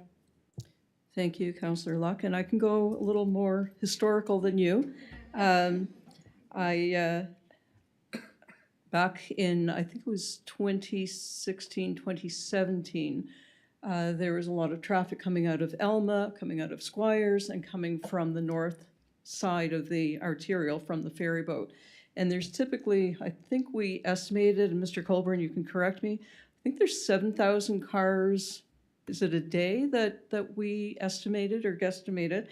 And at that time, what we wanted was a fix for the Squires Drive Elma circle there. So that came about in 2018. So the 119 has been on the radar of the provincial government, and that was a joint effort of 65% paid by the provincial government, 35% paid by the town. And the reason for that being, of course, it is a provincial highway, and many of those cars were coming from an area where people don't live in the town. And of course, if they're going to markets and so forth, then they're coming from other areas as well. Two things that did resonate with me, Ms. McIntyre-Olson, were pillars. The word pillars was mentioned many, many times, and speed. Speed of cars on the 119 and pillars of people coming off the Meehan's Cove Road. So certainly education has to be a huge factor with any of these young people and with anyone else who's driving there, that above all. And I say that because we did receive some information today from our police chief who identified the number of accidents that they have recorded. and we will continue following through with this. But I did notice that that word was used frequently from people that are coming off of the Meanings Cove Road, and you know, whether it's the east side or the west side. So I think that just as a point of interest, that really has to be pushed as far as the education aspect is concerned. And I'm going to go now to the next person, Councillor Olson, please. Thank you, Your Worship. Thank you very much for your presentation. We have a long history of dealing with the arterial. Any of the left-hand lanes that have been installed, Monarch Drive and Squire Drive, all of that, the province wouldn't do anything until the town agreed to pay 50%. So it's cost us money to upgrade that, and we were glad to finally get some cooperation with the Department of Transportation. I think it's a bit of a no-brainer that we need another traffic circle. You know, the same as what we have at Squire Drive, because it controls the different traffic coming into that particular area. And left-hand turns are dangerous, and of course, as you get, as you said, getting closer to the actual ferry location, people are speeding up to try to race to get to the ferry, and just your testimonials there are just a wealth of knowledge of the sequence of events that has been experienced there, and I'm telling you, that is very, very impressive to raise the concerns and validate the concerns that do exist. And if and when council wishes, I'd move that we investigate the installation, construction of a turnaround at that particular installation. And as the mayor alluded to, the 65 and 35%, you know, that's, in my opinion, it's money well spent if we can get the province on board. But that's an accident just waiting to happen in there, and we don't want anything that's going to be a very, very serious accident. And time is very important. So thank you for bringing that to our attention. Thank you. Thank you, Councillor Olson. I go now to Deputy Mayor Scryer, please. Thank you, Your Worship. Thank you for the presentation. I had a couple of friends actually, that unfortunately had accidents at that corner, and I travel that to go home, Gondola Point Road. That's the way I go. So I guess there were 3 questions you asked us tonight, and that's what I wanted to address. How soon can we get it resolved? These are all great questions, right? Who monitors it? Well, I'm sure it's the province or the police that monitor the road. And what can we do right now? Because we know that an application, which I'm sure it sounds like council would be more than willing to put a letter forward to the province stating our case, and we'd lead that to our experts in the Department of Engineering and our CEO to make that case. But the question is, your other question is, what are we going to do in the meantime? I don't know the answer to that. I think our Department of Engineering needs to be able to come up with some solutions that we can think about and dwell upon, or not too long, but as quickly as we can. One of the other aspects of that road that people, I think, sometimes forget is that the trail comes out on that highway. And that has, I've walked that trail and come out on that highway and wanting to get to Means Cove. I don't know if you would know where the trail comes out, just before it's on the left-hand side. Matthews If you're Cove, going kind of, towards the ferry, yeah. it's on the left-hand Right. side, Yeah. further down, and it will take you down. So that's another aspect that I always worried about, was the safety of that trail, or that trail coming out onto that highway. So I know that there's, I think I heard Councillor Olson put a motion forward that he moved that we would talk to the province. But I guess about a roundabout, but my question is, can we add to that motion to have the Department of Engineering get back to us as quickly as possible to give us some alternative solutions that may be acceptable to council and to the residents?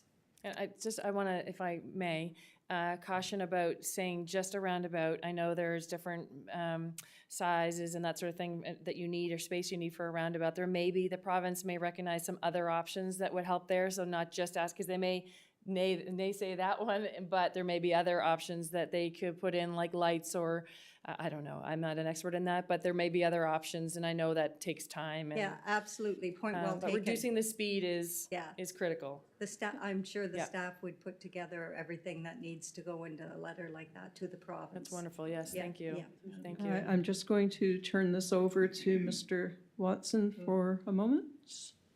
Super, and not to take too much more time, but first off, thank you. It's important to hear these messages, and I know council is interested in providing me some direction here, and I look forward to that direction very much. In my background, in the public health world anyway, we talk often about initiatives requiring engineering, enforcement, and education in order to be effective, and all three of those things needing to be done in concert and in a sustainable way in order to make a difference. So I'm mindful of that. I am also mindful of the fact that the Department of Transportation and Infrastructure does have control over the 119, so we would need to be collaborative with them.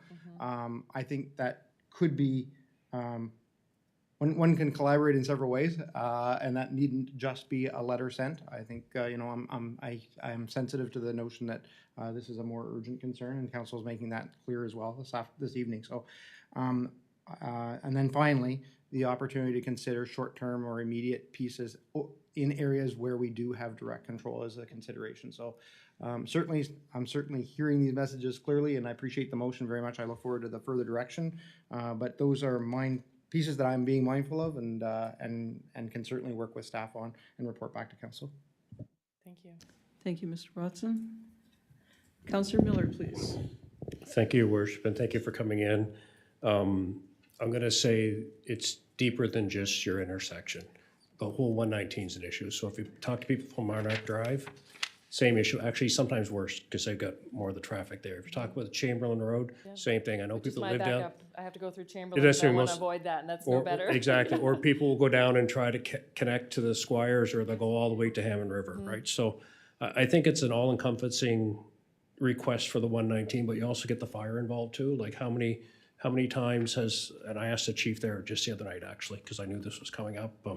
He doesn't have an exact number off the top of his head or where the most accidents are. I mean, they get called in when the jaws of life or there's gas spilled and things like that. So I think it's an all-encompassing request and then a plan for the whole 119. So roundabouts are great. They're about $1 million, or they were when the last one we put in, and it took us 3 years to finally get it in.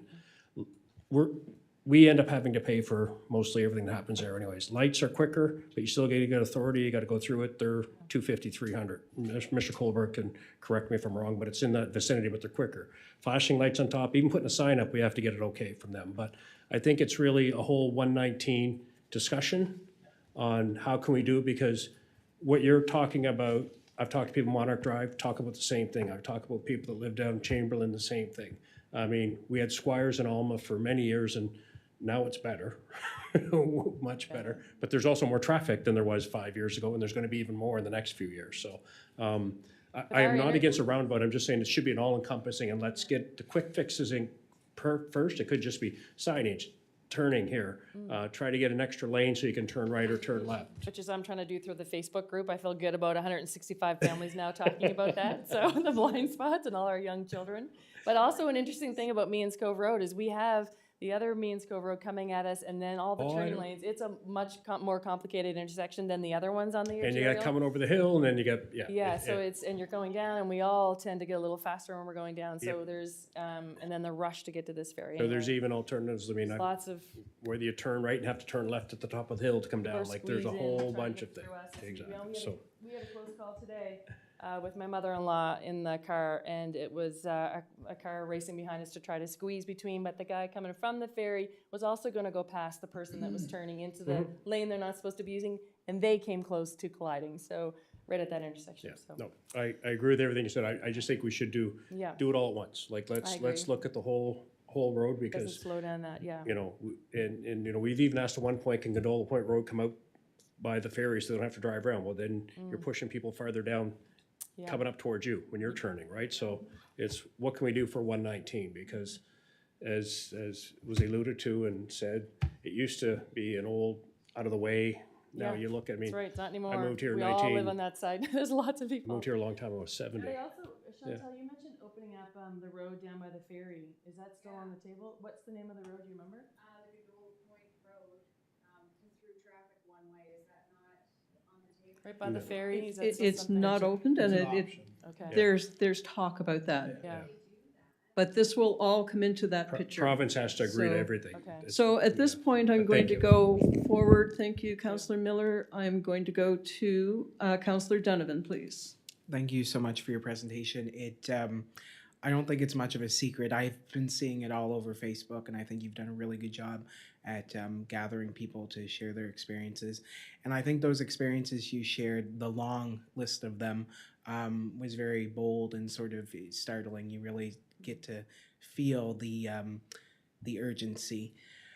Something that I think is important, I think our engineering department does an amazing job. They do what they can with what they have. In situations like this, it's much more difficult because you're dealing with the province, and nobody likes dealing with the province because it's just a headache. What I think when we decide what direction we're going in, I think it should be a letter sent on behalf of council. But I think the province gets so many letters daily from engineers. I think they're all engineered out. I think they actually need a letter signed by all of council. I believe all of our signatures on that letter carry a big difference when you have every municipal official in the town signing on to something that is a real big issue. I think that really draws attention, and I would really like to see, when we get that letter written, all of our signatures on it, or whoever's willing to sign on to it. I certainly am myself, because I do believe this is an issue, and hopefully we can get it resolved soon for everybody. Thanks. Thank you. Councillor Olson, please. Thank you, Worship. My intention was to refer this to the CAO again for another topic, but just wanted to raise the importance of getting it resolved, and he would have that ability to deal with our engineering department, who has extensive relationships with DTI, and I think the importance of it all, along with the additional comments by other councillors here, is that this is an urgent issue that has to be dealt with, and it can be dealt with in various ways, but we've got to start. And I think that the CAO is quite familiar with the urgency expressed here, and his provincial background, that he'll be able to communicate with those people and raise the concerns that we're raising tonight here. So thank you again. Thank you, Councillor Olson. Councillor Bigger, please. Thank you, Your Worship. Thank you very much for coming in, everybody. It's an urgent situation that it's apparent to all of us how urgent this is. I used to live on Lionel, just kind of off Gondola Boulevard, and so getting down in behind there to Meenan's Cove, going by Matthews Cove and coming out there, turning right, which is probably the least uncertain of all turns you could make down there, but did that, numerous times a day sometimes. And it is certainly a problem with speed. I just wanted to point at something from the Director of Engineering's staff report, and I guess I would just direct this towards council as a reminder. If we all accept that there is an urgent need to do whatever we can as soon as we can, even from a stopgap perspective, given what we've already established about the need to appeal to DTI and work with them on their schedule, which, is sometimes slow compared to what we would like. I note here that it mentions in the staff report that concerned residents can, because this is a provincial highway, can of course appeal directly to the province through their MLA. Now, we're in the middle of an election campaign, so that's a bit moot point, but I have noticed that there's been a thoroughness of that appeal, I think, even among the candidates, so I applaud you on looking for any and all solutions. Also, I just note here that this paragraph by the Director of Engineering says, Currently, town staff does not have the capacity to conduct a high volume and speed analysis on a collector level street and intersection. We would be required to engage the services of a traffic engineering consultant to complete this study. As council may recall, the most recent warrant analysis completed by the town on Route 119 at Hampton Road, Route 100 intersection to review traffic movements, pedestrian crossing monitoring, and warrant analysis cost in the range of $5,000 once completed, and we would expect a detailed speed analysis at this intersection would be the same. It is not recommended that the town preempt any investigations by DTI. However, if the town were to undertake any advanced studies or monitoring, I'll just insert in parentheses, as a means of trying to get ahead of this, given the urgency of what we're discussing tonight, those are my words, not Gary's, the DTI would require the town to pay for these studies as well as any warrant analysis, or analyses perhaps, with no guarantee of reimbursement. So I'll just say that if there's a motion that we're making in an effort to try to circumvent red tape, I'll mix my metaphors there, and in an effort to just try to give this credence, the urgency that it has, then perhaps we need to, as someone had mentioned we should talk to the director of engineering and find out what we could do. I believe that's what this report tells us, is that we need to commit ourselves as a council to say that perhaps up to a certain dollar amount, we're willing to put, as Councillor Donovan says, let's sign our name to it. Let's draw a line and say, well, then let's just commit ourselves to this amount of money. We've got a study that was done recently on Route 100 and Route 119. Perhaps we could use that as a thumbnail sketch and say that as we move, I totally agree with, endorse the idea of giving this to our CAO to run with, but I would also perhaps add a little bit of muscle to that and say, let's put a few dollars behind it, knowing what we probably are facing. And given, as the Director of Engineering says, it's going to have to be done. So perhaps we need to consider that as part of the motion. Thank you. Thank you. Councillor-elect, did you have something new to add, or? Thank you, Your Worship. I actually am, Councillor Bigger took the wind out of my sails. He must have been reading my notes. No. I also wanted to mention the staff report where Mr. Logier had said that we do need a high volume speed analysis. So I was going to ask if we could add to the motion. I did give some information tonight to our CAO that I picked up at our last municipalities conference of a new machine that is actually less than 5,000 that can be reused, that I think would do the volume and speed. So anyway, I'll leave that up to the engineering department to figure out how to do it. But I would also like to add to the motion, if that would be okay, to, I don't know if it would be a dollar volume, but I definitely think, you know, if we go back to the province, we need to have data to show that it's an issue. So I think that's one thing that we should try and get ahead of.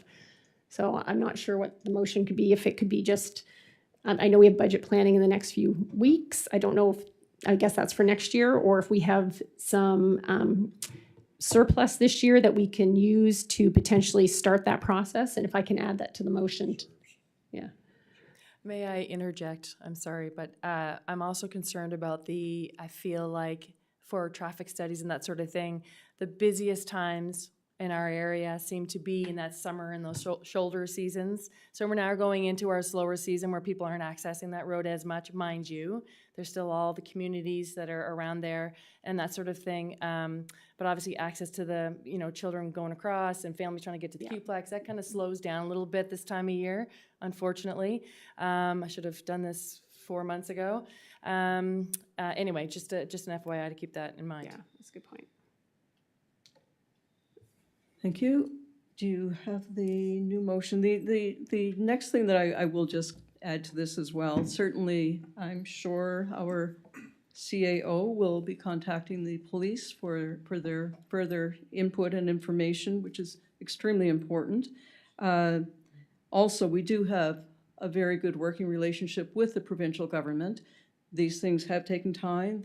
Certainly the circle at Squires took a period of time, but once that decision was made, it went in very, very quickly. So that's what we're hoping for. This is an urgency that we've identified.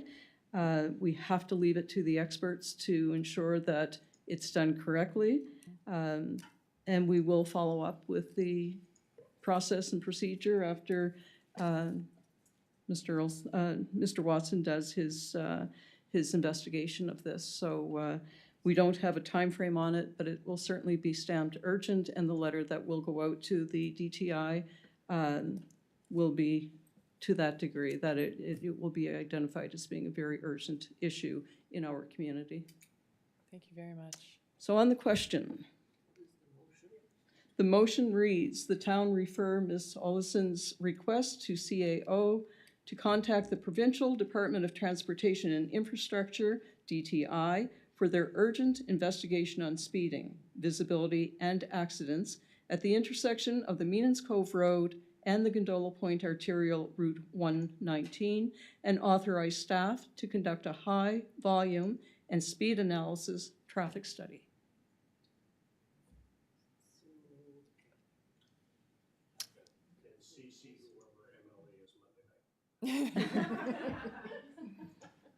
And that's the other thing. There is an election going on, so I was speaking to a deputy minister today who said that he couldn't wait until the election was finished, so or over. So, okay.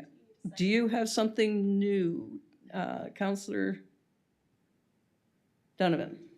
No, I was gonna move it. There wasn't a mover on my e-scribe here. Didn't show a mover. Did The somebody move it? mover was Councillor Olson. Oh, okay.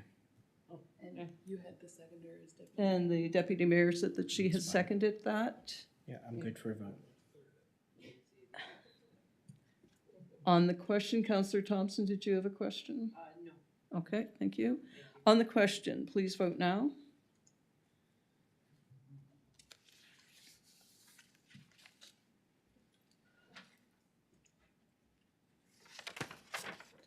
Motion carried 7-0. Thank you very much. We hope that this will be done in the most Thank you very expeditious way Thank you very as much. can be.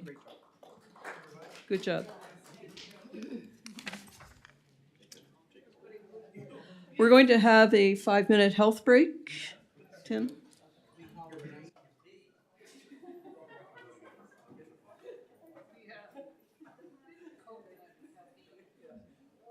I'll get you some.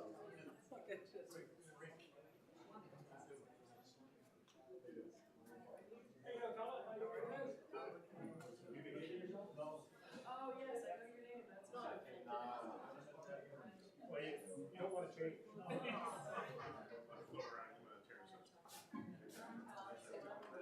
I've seen pictures beside you. I see you guys down there. You're very big.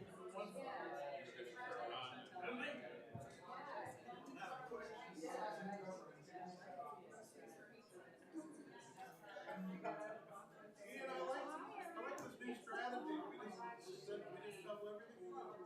So working well. I recommend. Give that to our inimitable CEO. Oh my God. We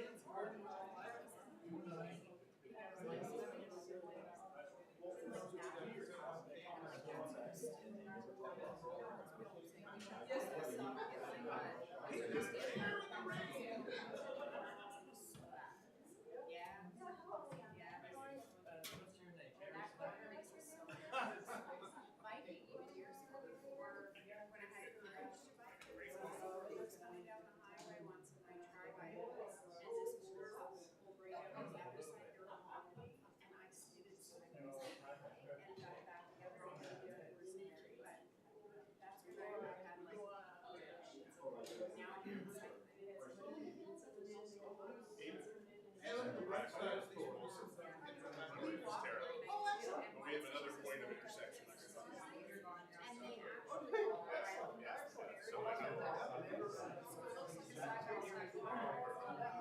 At some point, we'll see each other. Love it.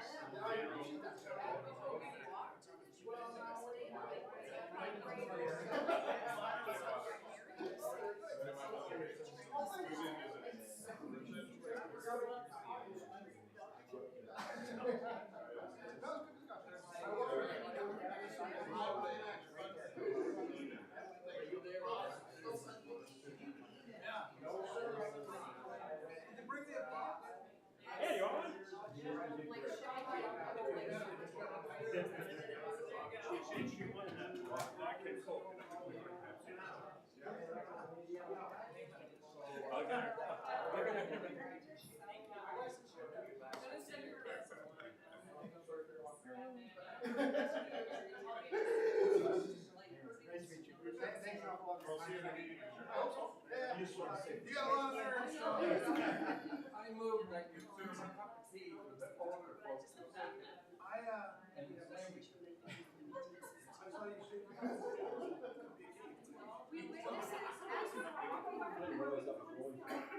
So what are we, I'm gonna shotgun a few of these.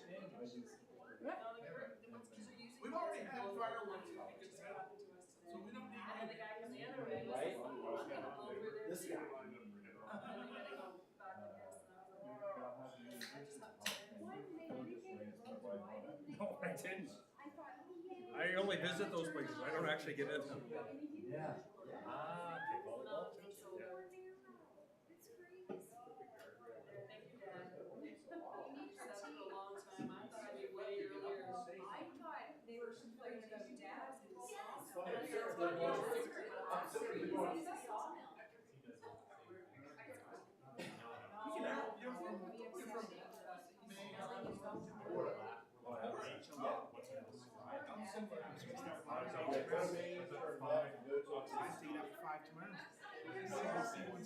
At 6:15. 6:15. You're glutton for punishment, man. He told me that and I said, 6:15. And I said, you are.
Thank you, everybody.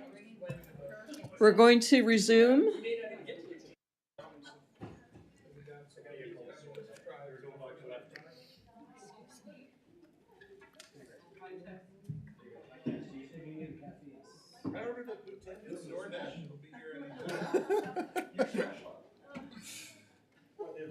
I guess we need the secretary or the clerk. Where did she get to?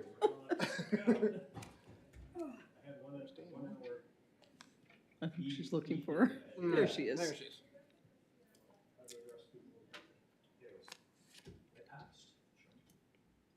Oh, hi.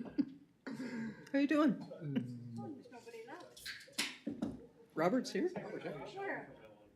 Robert, put your hand up. There you go.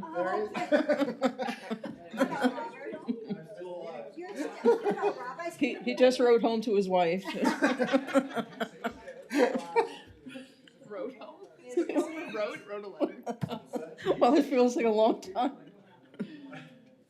Yeah, I don't think they were here for me. Tim, are you ready? Okay. All right. Welcome back, everyone. We'll go to public hearings. There are none. Minutes from the October 1st, 2024 regular meeting. Looking for an approval. Councillor Bigger. I move minutes be approved as prepared. And Councillor Donovan. Second.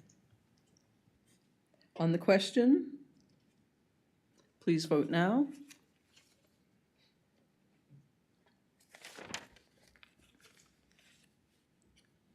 Motion carried 7-0. Item number 8A, unfinished business, consumer fireworks review, final recommendations for the fireworks ad hoc committee. And as you will see, or as you've seen through your packaged. Whoops.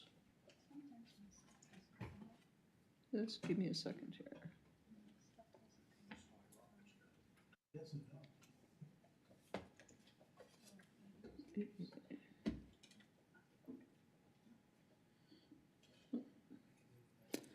Consumer fireworks final recommendations for the fireworks ad hoc committee. So we met 4 times, and the results of those meetings, we also had, besides having Mr. Hunt and our other resident person attending was Mr. Poirier, Jean-Marc, and then we had Councillor Luck, myself, Mr. Watson, sorry, and our clerk, and we had the fire and police from time to time, and they had both submitted documents that Mr. Watson brought forth at our last meeting. So I'm going to go now to council. Councillor Donovan. Thank you. I think it's great. I appreciate the findings of the fireworks ad hoc committee. I think there's no better way to figure out what our residents want than to put it to a vote. I think that's perfect. And I would move that council accepts the recommendations from the fireworks ad hoc committee. Thank you. Moved by Councillor Donovan, seconded by Councillor Olson. On the question,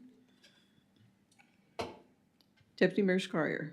And thank you, Your Worship. It's more just a procedural question. When you, if somebody could let me know, how do you go about adding that on to the vote during a municipal election? Have we ever done that in Quispamsis? I have no idea. I'm going to defer to the clerk and ask if you know how we do a plebiscite or... I do not.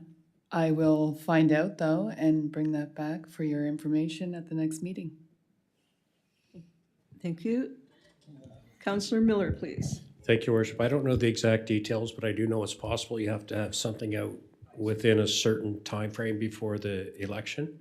And then you can, when you're doing your election, you can vote for that as well. But I do know it's happened in different areas around here, because I do recall a couple councils ago, maybe one council ago, because I remember Councillor Luck, not this Councillor Luck, another Councillor Luck was talking about Ross Quispam, and he had researched and talked to us about what you need to do if you want to put something on the ballot.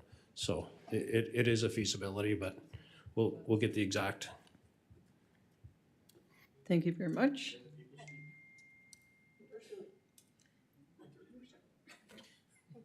So on the question, it's been moved by Councillor Donovan, seconded by Councillor Olson. No questions. Please vote now.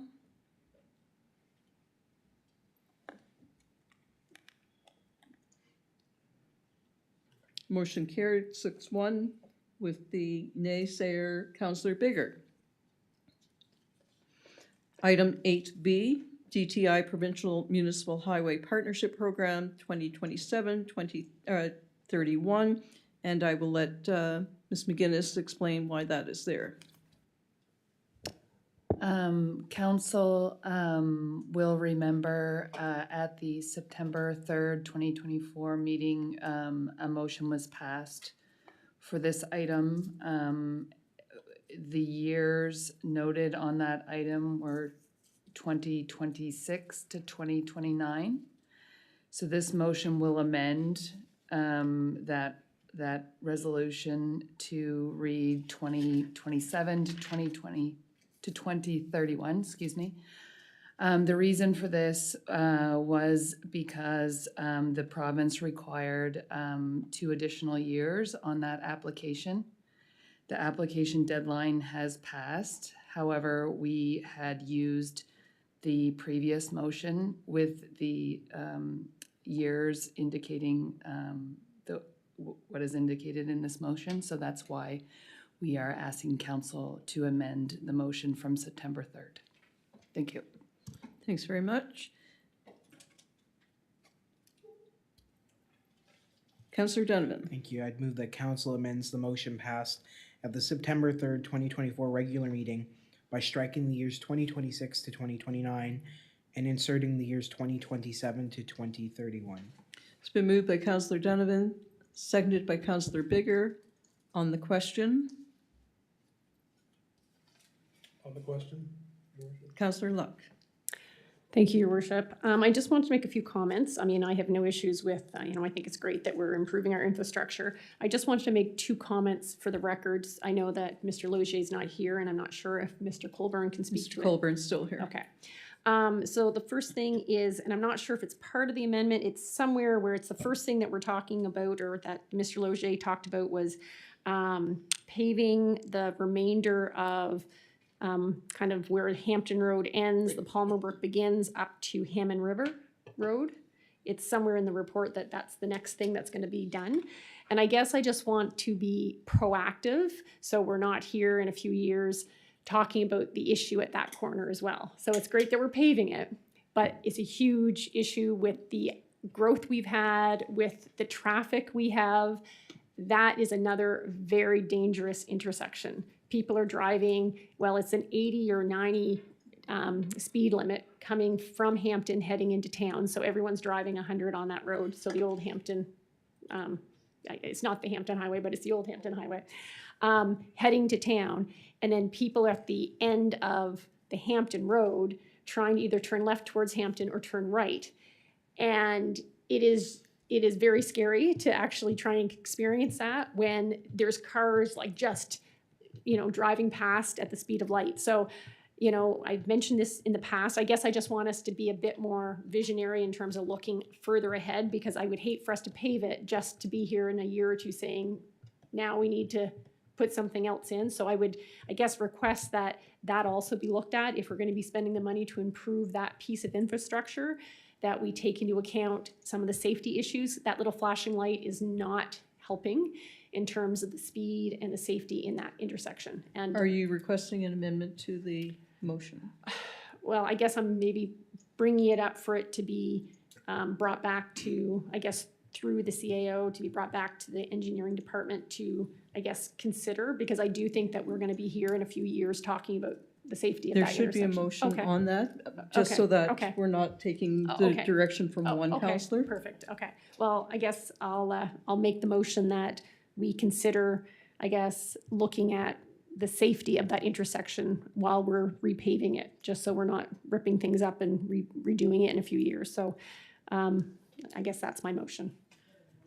There is a motion on the table, Okay, so okay. is that on top of that? Okay, yeah, I'd like motion? to amend to add to that Is it motion. okay to add that to that motion, or should we have Yeah. a separate one? Okay, we're good. Okay, that when paving, or when looking at prior to paving, the section of the Palmer Brook to Hammond River Road, that the safety concerns of that corner be addressed. Perfect. Thank you, Councillor Luck.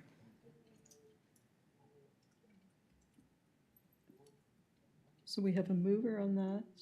The mover was, It was Councillor Donovan. And seconded by Councillor Bigger. on the question, Deputy Mayor Scryer. Thank you, Your Worship. I recall having this discussion before, and Councillor Luck bringing it up, and rightfully so. I mean, I'm glad she's brought it up a second time. And I recall our Director of Engineering talking about that intersection and saying that there was limited space. They would have to, look at different various options and whether or not that could happen. It wouldn't be just a automatic, yes, we can do it. But I'm pretty sure he's aware of the concerns on that intersection. So I think the amendment to the motion is appropriate to make sure that we get the right thing done. Thank you. Councillor Bigger. Thank you very much, Your Worship. Just wanted to ask a question, perhaps through you to Mr. Colburn, as the Director of Engineering isn't here tonight. On the report here, I notice in years 2030 and 2031, under nature of work, it describes water main construction. Now, this is the intersection of Route 119 to the intersection of Model Farm Road for 2030, and then in 2031, the intersection of Model Farm Road to the intersection with Palmer Brook Road. And I just wanted some clarification there. I understood that we already had water infrastructure running down that way. And I just wondered if I'm wrong or if there's an additional, if this imagines like some additional work to be done. So I just thought I'd ask. You're talking the other side of the highway, the, By me. by Councillor Thompson. Mr. Colburn? Thank you. Thank you, Worship. Through you, Worship, to Councillor Bigger. There's no water infrastructure that runs down Hampton Road down to the model farm. There's sewer, there's portions of it as sewer service, but there's nothing in terms of water service. Thank you, Mr. Colburn. Councillor Thompson? I don't know if I'm incorrect in this motion. Councillor Luck, were you looking at Palmer Brook Road and Hampton Road? Because it says Hammond River Road, which would be up by the Anglican Church. The actual paving goes from the intersection of Hampton Road and Palmer Brook to Hammond River Road. So I was saying when they're paving that, because I think this year they're paving up to that intersection and then next year they're paving beyond that. So I was just saying that when we're paving it, before we get too deep into the paving and then have to rip it up because there's safety issues, just to look at the safety issues at that corner, which is Palmer Brook and Hampton Road. I'm just reading the motion and it doesn't say where, it just says a dangerous intersection at Palmer Brook Road and Hammond River Road, which means the dangerous intersection is up. Correct. Okay, thank you. Way up by the Anglican Church. And the clerk just said that she was going to remedy that, fix that up. Thank you. On the question, please vote now.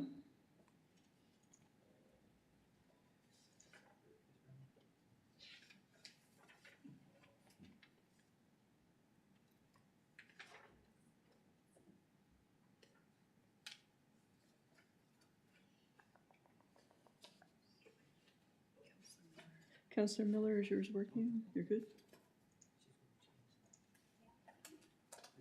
Motion carried 7-0. And I will just give you a reminder that if we go past 10 o'clock, we do have to have a motion of council to go beyond 10.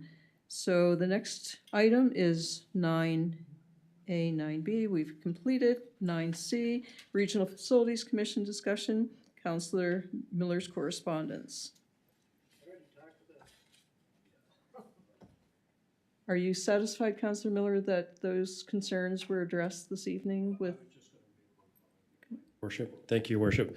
I had addressed them, but quite frankly, I don't think they're going to go anywhere with the Regional Service Commission. So I don't know if that's appropriate for staff. If people are in agreement that there should be a different capital outlook, that we send a proposal what should be proper to the government, because Mr. Roulette basically said that he can't do anything unless it's mandated. And no, St. John has a majority vote. They're not going to vote to change the method. So it's just a thought I had, because capital has become the biggest noose, for lack of a better word. And when I look at capital, we have to pay it up front. And he talked about different things, but he still talked about you have to pay it off in 2 years. So I think the only way, if council wishes, is that we go as a front, and our CAO and our mayor and representative on the committees, but we also send a letter to whomever is the minister of, is it roads or minister of? ELG, Environmental Local Government. Yeah, whoever that is in November, is send them a note, because I think that's the only way, if council agrees, because every year our biggest thing is we're not going to get credit. We've already asked for credit. That was the next thing. They're not going to give us credit. The RSC won't. So if we do want to get any type of credit for the Qplex, because we voted down not having it as a regional facility, but we did vote to ask for credit, and that got shot down. We're not gonna get anything through the regional facility. So the only way you're gonna do it, if we talk to government and try to get it amended by them, because that right now, St. John's not gonna fight, they're gonna want it 50% like it is now. And we got a new roof going on the harbor station soon. We're gonna have, gosh knows what the aquatic center is gonna cost, right? So if it costs us 20-some million to build the Q-Plex, it's gonna be 40 million to build a new aquatic center, right? So I don't know if this is appropriate for us to make a decision or ask staff to come back and say what is appropriate for capital that would make sense. So just on that note, as Mr. Ouellette said, the budget will be approved on the 23rd, I believe, 24th? 24th. These have nothing to do with, it's 24th. for 2026. I was just Oh, yeah, gonna no, say. this, nothing, Yeah. getting credit for it or for the Q-Plex or like, we're long past that. It's got to be legislated in earliest best case for us. And that's why I said there's no rush. Earliest best case is 2026. Okay. So So are you making a motion to have a letter sent to the Minister of ELG?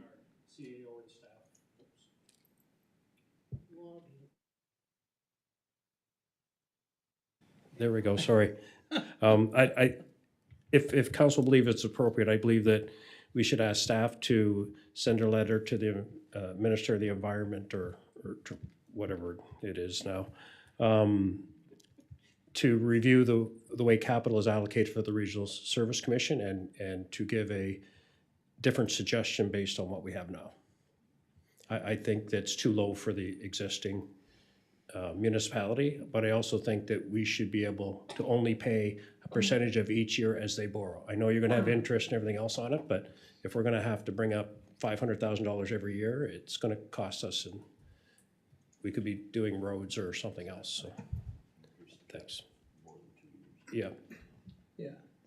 So earlier you had said an 80-20 split with St. John paying 80% of the capital. So did you want that in your, yeah, sure.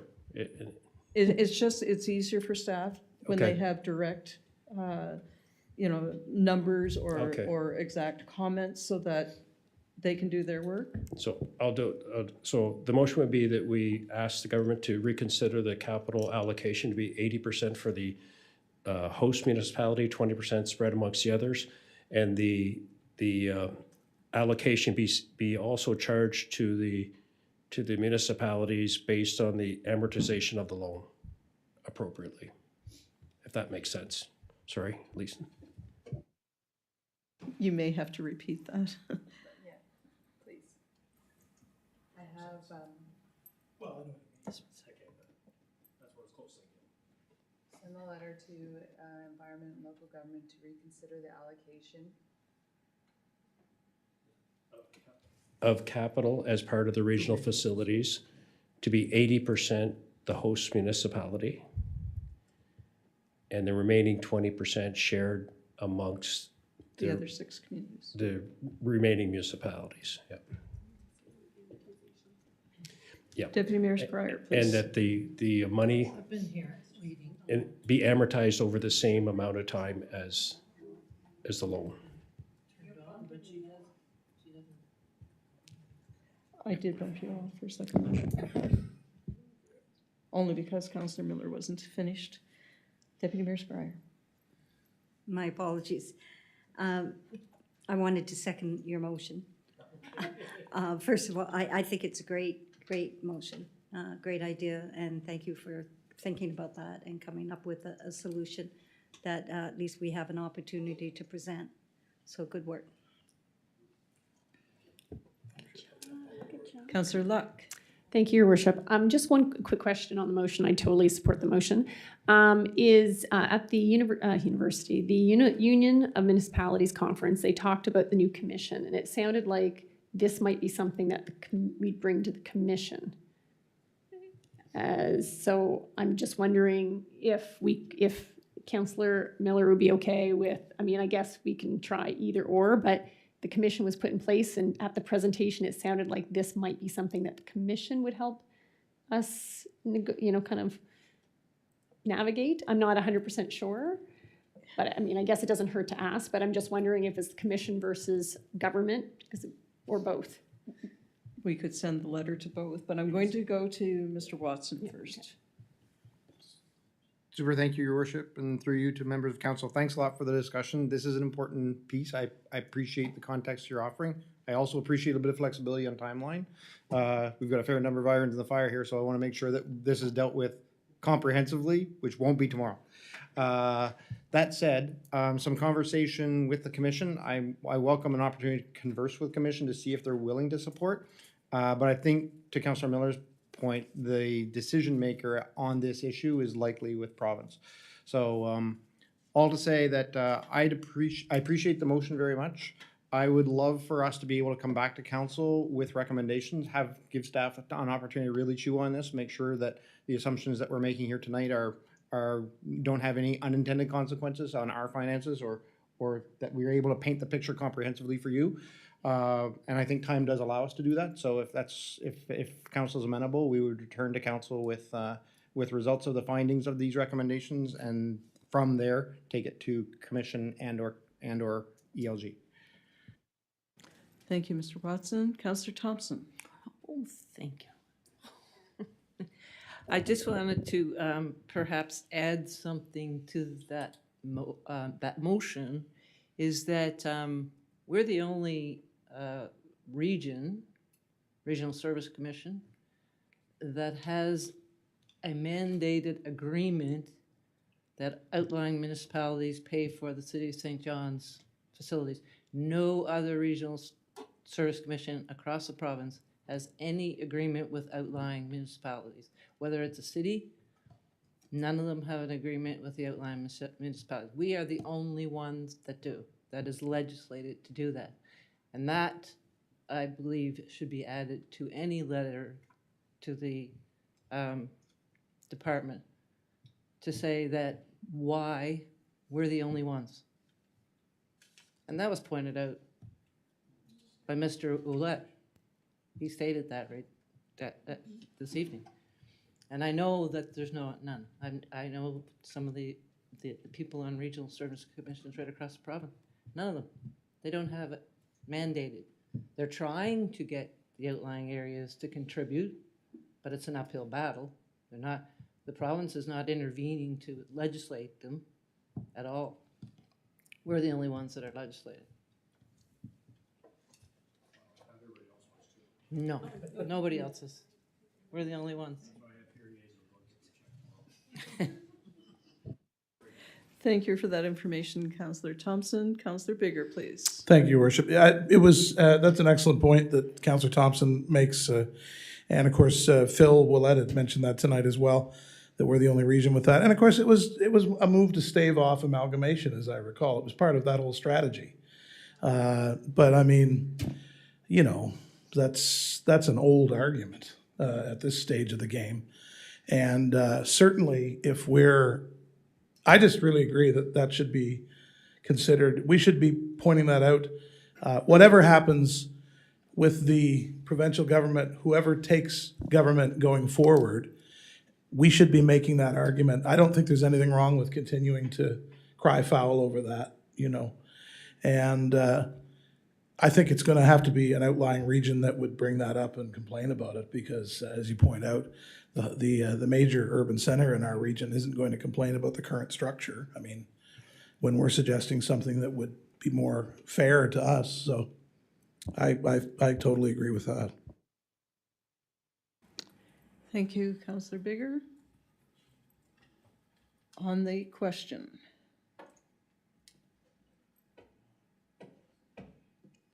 Please vote. 1 second, please. Go ahead. Would I be able to get a little clarification on the motion? I'll read what I have, and I may have missed a portion of some of it. So council ask CAO and staff to report back with findings, or is it a letter to... Findings and then a letter. a letter. Give staff a chance to Okay. make sure the financial requests are proper and all the other stuff.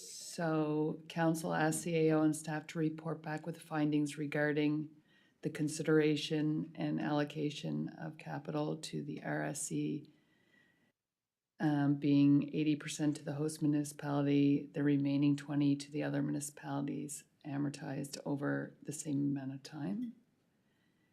Over the loan period. For their expenses.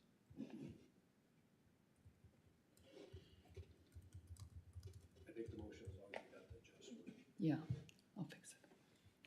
Okay. Thank you. On the question, please vote now.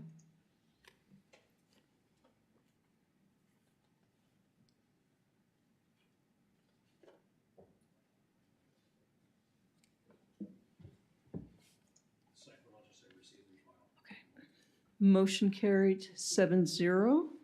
And item number D, Councillor Miller, you just want received and filed. Moved by Councillor Miller to receive and file, seconded by Councillor Olson. On the question, please vote.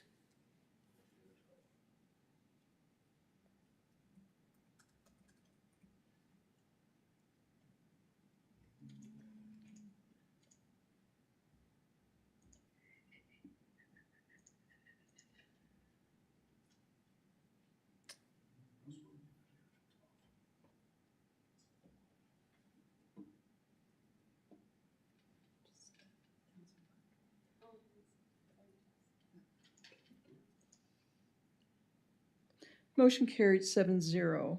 Item 9E, recommendations from Joint Finance Committee on shared regional budgets. And there are 3 motions here. Councillor Olson. Yes, I would move council accepts the Finance Committee's recommendation as presented for the 2025 Civic Relations Sponsorship and Grants Budget. All right, I'm wrong on that. Council refer the proposed Kennebunk Cases Public Library Board's 2025 budget to the budget deliberation process. Okay, I move what you just said. Moved by Councillor Olson, seconded by Councillor Donovan. On the question, Councillor Thompson? Councillor Luck? No, sorry, I was trying to make. Okay. Vote now, please.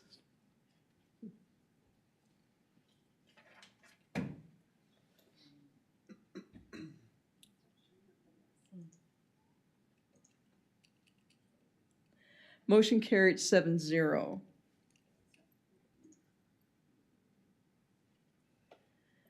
Item 2, council refer the proposed Kennebunk Cases Valley Fire Department, Inc.'s 2025 budget to the budget deliberation process. Moved by Councillor Thompson, seconded by Councillor Luck. Okay.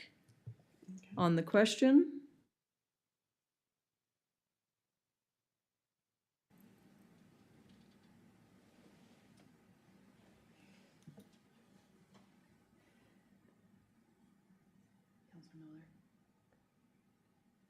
Councillor Miller?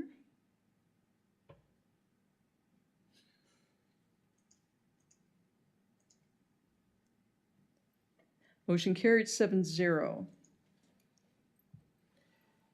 Next one, council refer the proposed Kennebunk Cases Regional Joint Board of Police Commissioners 2025 budget to the budget deliberation process. Moved by Councillor Bigger, seconded by Councillor Donovan. On the question, please vote now.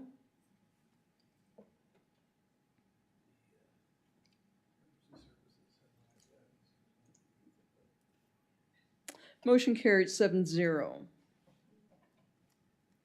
Item number 10, bylaws, there are none. New business, proposed 2025 civic relations budget, Town of Quispamsis Community Grant Program, staff report from the town treasurer. Councillor Bigger. Thank you, Your Worship. I move council accept the Finance Committee's recommendations as presented for the 2025 Civic Relations Sponsorship and Grants Budget as Councillor Olson alluded to earlier, and the amount of $56,335 be included in the proposed 2025 general operating budget. Moved by Councillor Bigger, seconded by Councillor Donovan. On the question, Deputy Mayor Scryer. Thank you, Your Worship. On the question, when I went through the notes for the Finance Committee, I noted that 5 of the applicants met the criteria, and the remainder of 15, there was 15 in total, and 5 of them met the criteria. So of the 5 that met the criteria, 3 have been forwarded to us for approval, but then there's 3 more that didn't meet criteria that are in front of us for approval. And so I found that a little odd. If they don't meet the criteria, then they shouldn't be considered. So in my mind, we should move forward and refer the 3 civic relation applicants who met the criteria and agreed upon agreed upon by the Finance Committee to the budget process for consideration to the whole council of the budget meeting in October. Well, that's what it's doing. It's going to the budget. Councillor Luck. So I guess I had just a few questions around kind of the process, because I wasn't part of this because it's the joint finance. In terms of like, you know, I went online and looked at the application, and I looked at the criteria for our community grant application. And I guess I'm just wondering, I'm not sure who could, maybe it's our Director of Finance could kind of let me know. Like, I guess I'm wondering, is there an objective kind of criteria that each member goes through and ranks, so there's an objective way of choosing who gets what? I'm just wondering, because I guess I see a few that when I look at the things to consider around, one thing that struck me was one of the things we look at is you know, it provides direct assistance to our and complements our town of Quispamsis or service that, if not provided by their group or organization, would have to be provided by the town. You know, and I guess one that, you know, I think is very valuable, but I feel like it kind of builds on the narrative of we need more doctors. And I think that the New Brunswick Medical Education Foundation is a very important initiative.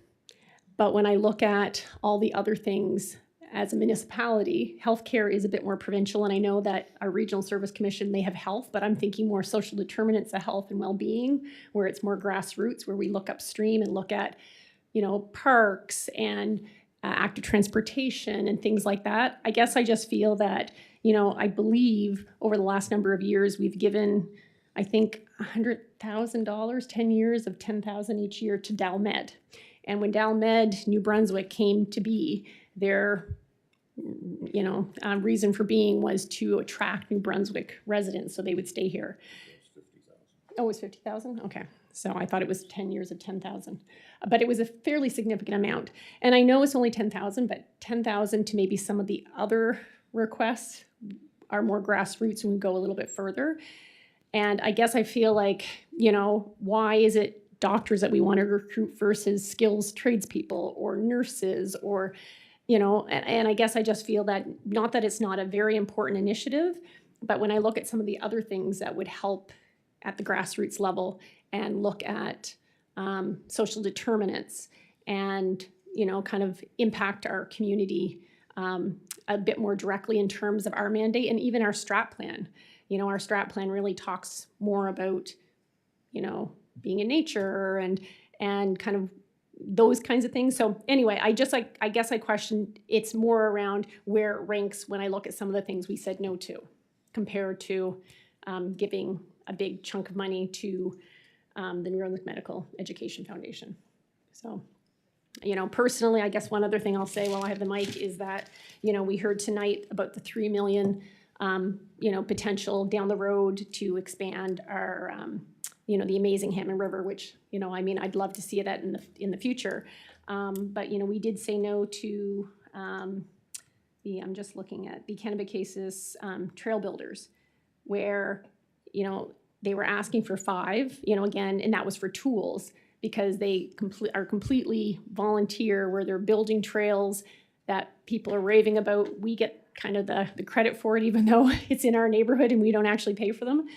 So I guess I just think, you know, are there other ways, if we're going to have a portion of our funds that we're giving out for community, I guess I would like to see, like, objectively, how do we rank them? And then, you know, and I guess when I look at $10,000 for the Medical Education Foundation, I feel like we could disperse that 10,000, you know, and impact a number of different things, you know, in different ways that would have a more direct impact on our residents. Thank you. Thank you. Councillor Luck. Ms. Brandon, please. Through you, Your Worship, to Councillor Luck and to the other councillors. So there is no ranking coming from my office. The process for this community grant piece is to take the applications. They're in essence listed in the order that they were received. When I'm saying that it meets criteria, it means that A, they are a charitable organization and I can verify the number, or that they are a not-for-profit and they have provided the number, that they have provided their operating budget as requested, and that they have provided their previous year's activities. And in essence, that is how they are presented. If they meet them, of which 5 of the 15 did, that's how I present them. The ones that don't, I will kind of go through and say what they were missing. And then in essence, it's finance committee going through and as a group voting on which ones they deem that our council would want to support. So that in essence is the process. They are not ranked. They are not changed in any sort of way. They are just in essence summarized. And if they meet those kind of basic criteria, they're above the line. If they don't, they are below it. And it is council's prerogative to accept or not accept any of them as recommended. Thank you, Ms. Brandon. I will go next to Councillor Miller. Thank you, Worship. Mine will be quick. It's my memory. I had written down my notes that it was a no for Kingsway for 3,000 and no for Hammond River Angling for 2, but Councillor Bigger responded back and said he recalls voting for it. So I just wanted to confer with the other 2 there if they voted for it, because I knew they weren't all unanimous. It was fine. I must have just put my votes because I just marked no on it. So as long as you guys voted for that, that's perfect. That's all because I know we're voting for a motion, not against a motion, and there was a lot of back and forth. So if that's the case, then we're good. Okay, thank you.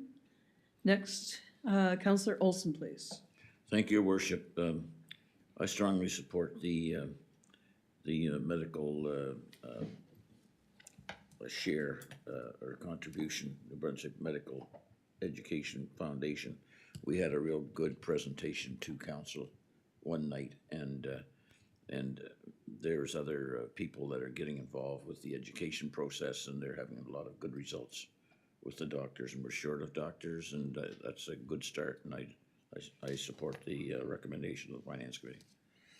Thank you, Councillor Olson. And on your question regarding the trails, I believe what was decided was that is something that is an offering through the town that is insured, and it's up to our standards and so forth, and that's not to take away at all from the trails that are being built on private property, but that was discussed, Councillor Luck. And next is Deputy Mayor Scribe. Thank you, Your Worship. I just wanted to be clear on the reason for my motion is because on the notes provided to the Finance Committee, it says does not meet criteria, incomplete application submissions. And 3 that were suggested tonight to approve fall into that category. They're listed right here on the information given to the Finance Committee. And that being KV Oasis, It says, the line says, does not meet grant criteria / incomplete applications submissions. So, and falling in that is KV Oasis and Kingsway Life Care and YMCA. So that's the reason for my question. It says it doesn't meet criteria, but 3 of those are being asked to be supported tonight. So I wasn't at the meeting, but I did look at the votes. The votes show that they were supported, but they're not in the document as being completed. The point is, if we're going to follow governance, it says you get a yay, you miss the deadline, but you still get a yay, or you get a nay because of this or that. Just a point.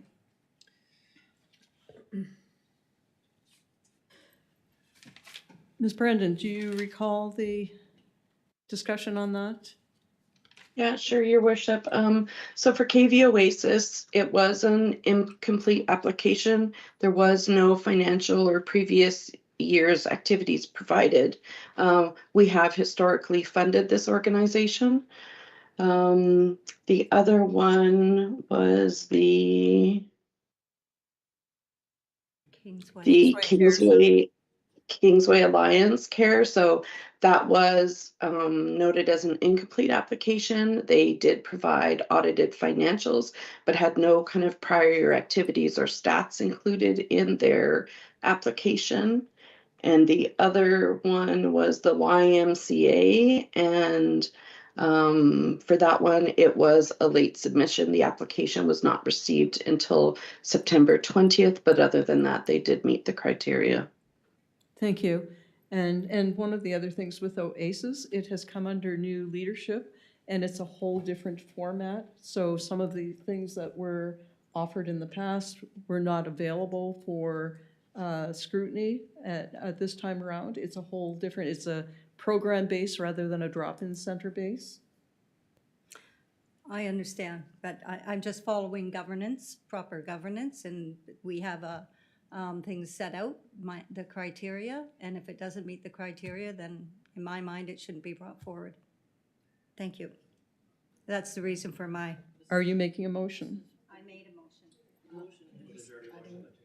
It was me that made the motion. Council accepts the finance committee No, recommendation? no. Yeah, that's the motion that's on the table. No, excuse you, my worship, I put the motion forward first. Council refer the 3 civic relation applicants who meet the criteria and agreed upon to the budget process for consideration at the whole council budget meeting.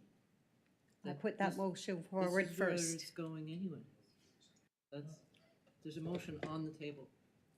It's my motion that was No. put on the table. There's one. Okay, Councillor folks. Baker and Councillor Donovan made the motion. We can play it back on YouTube if you'd like. So the motion was by Councillor Bigger as stands. Is that correct, Councillor Bigger? Yes. So that motion was already made. Deputy Mayor, you're shaking your head no. I was the first one to speak and I made the motion immediately. Do you have record of that? I don't have a motion or a seconder. It says here, Councillor Bigger and Councillor Donovan.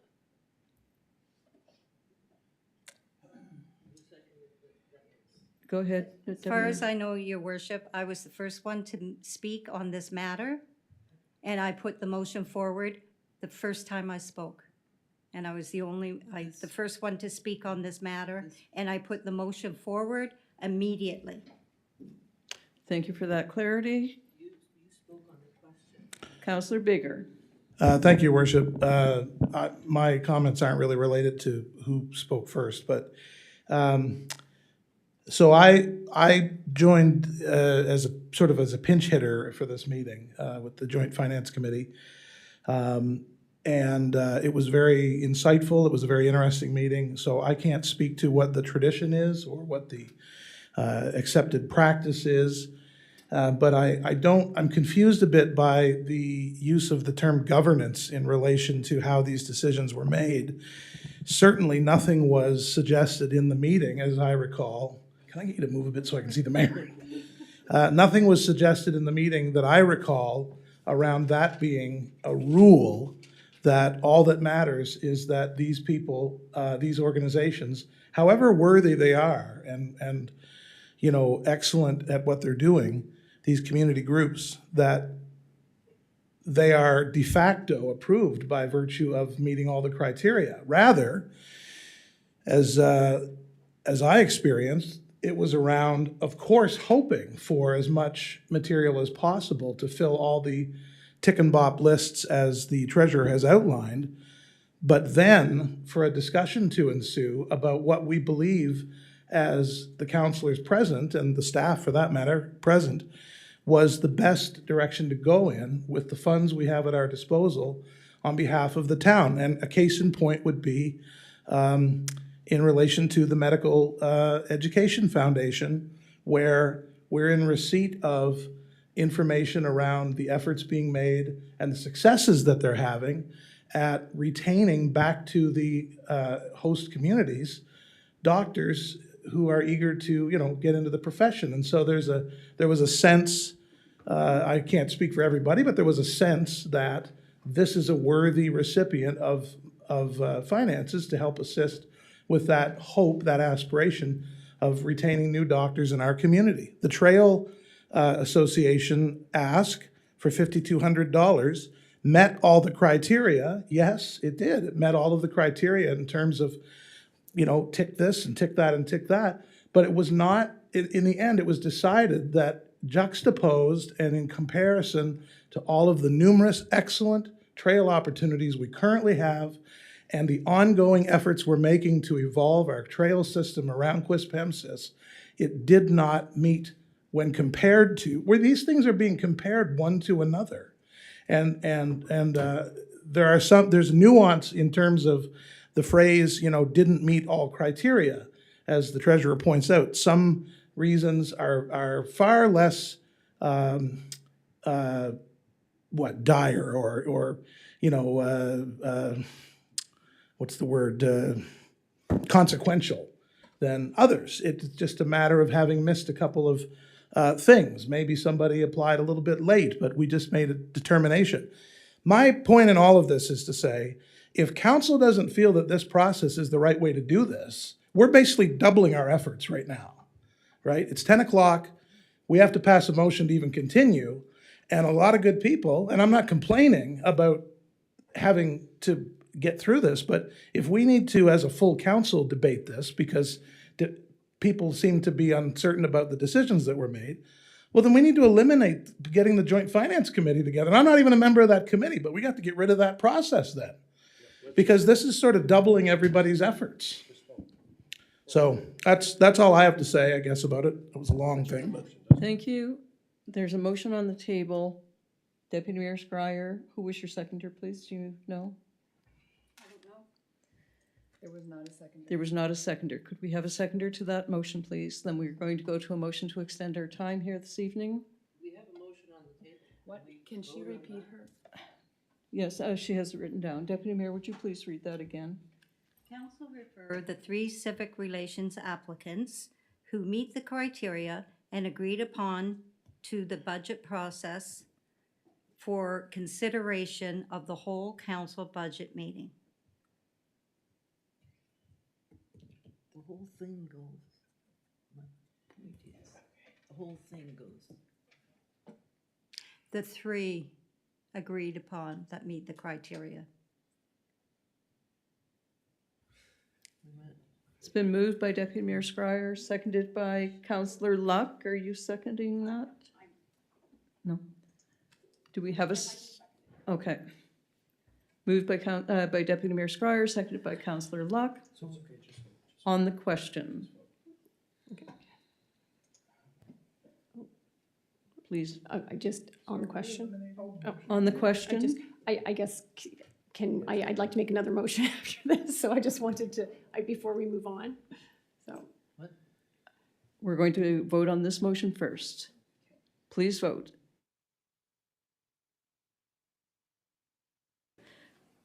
we can go back to that motion, Councillor Bigger.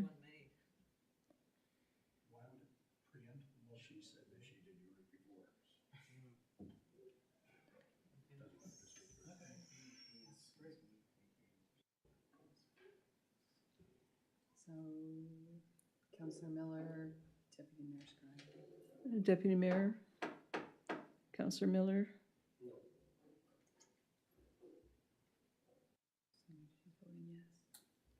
Deputy Mayor, you're voting yes?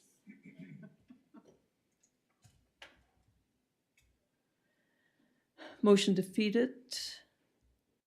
3-4. 3 in favor, 4 against. I'd like a motion now to extend our regular meeting time beyond 10 o'clock. May I have a motion on that, please? Moved by Councillor Olson, seconded by Councillor Luck. On the question, please vote.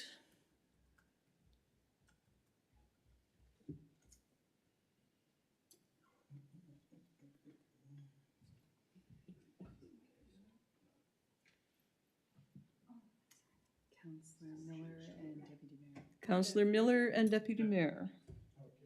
Is that affirmative? Councillor Miller, affirmative? Both yes. Motion carried 6-1 with the nay being Councillor Donovan.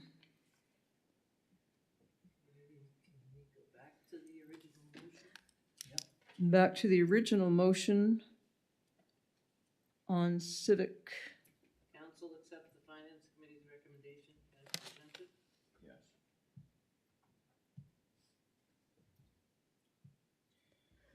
Move that again. Councillor Luck. Oh, I just wanted to make sure that I do have another motion after this. Okay, Councillor Bigger. I move council accept the Finance Committee's recommendations as presented for the 2025 Civic Relations Sponsorship and Grants budget in the amount of $56,335 be included in the proposed 2025 general operating budget. It's been moved by Councillor Bigger, seconded by Councillor Olson. On the question, Deputy Mayor Scrier.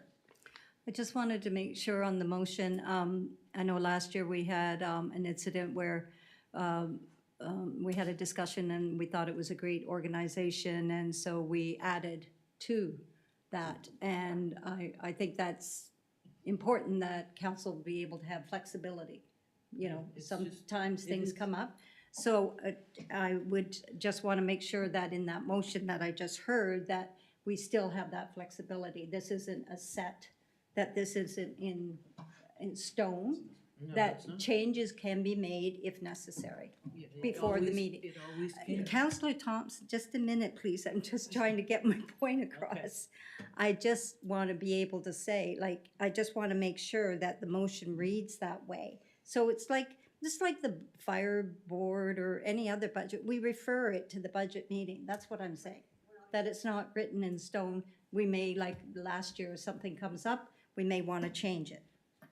We may not want to change it, but we've got to have that flexibility. Ms. Brandon, please. Through you, Mayor, to council. Typically, the process has been, since we started this process back in 2018, that the civic relations piece was done separately through Finance Committee, recommended to council or not recommended to council, whatever that motion was.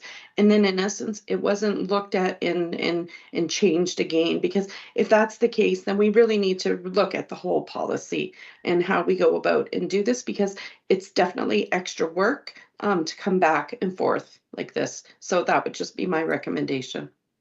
Thank you, Ms. Brandon. Councillor Olson. No, I'm just sticking with the. It's been moved by Councillor Bigger, seconded by Councillor Olson. On the question, Councillor Donovan. I'm sorry to take up time.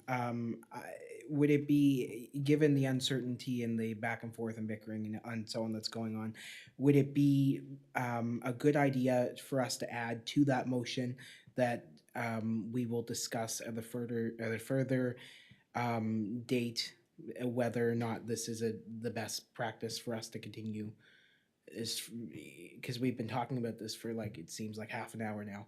So there's obviously, we're not all on the same page. So I think it does need to be looked at again. And I just want to make sure that's captured in there so that nobody's repeating themselves and we don't end up in this next year, because I would prefer not to. Thanks. I think, Counselor, perhaps that could be a motion at another time, maybe at the next meeting. You might bring that up, or at the budget meeting on Friday, the 25th. Thank you. Counselor Miller. Anyways, I was just saying, guys, we've all been through this before. I've seen the change in the very last day of the budget where we added 2.5 cents to the tax rate. Like, you can do anything at any time when you make a motion. So until the budget is final, nothing's final. So, I mean, this hasn't changed in the last 3 years, so. Thank you, Counselor Miller. On the question, please vote.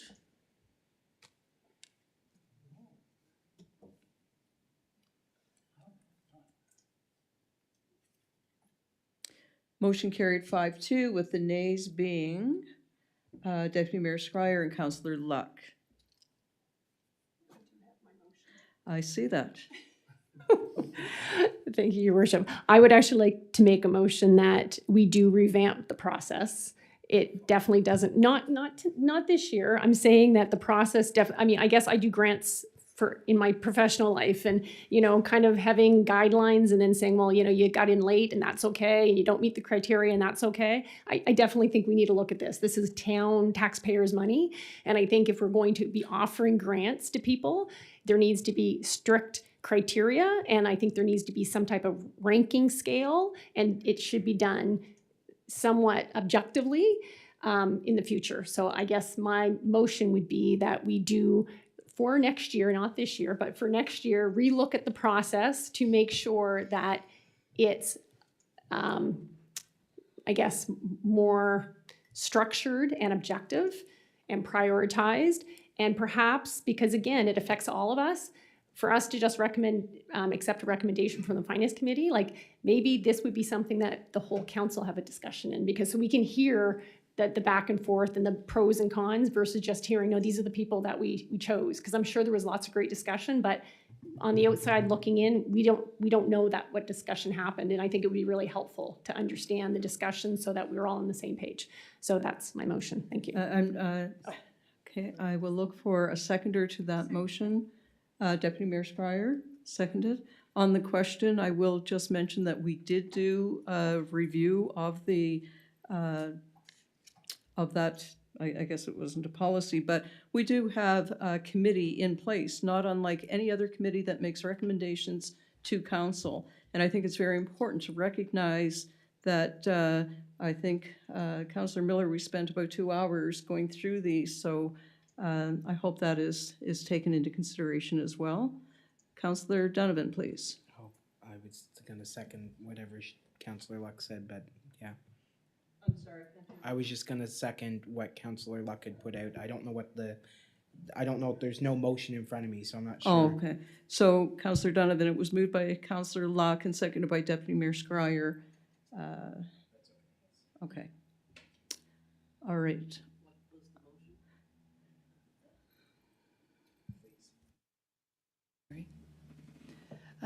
Council to update process for the 2026 Community Grant Program. On the question, please vote.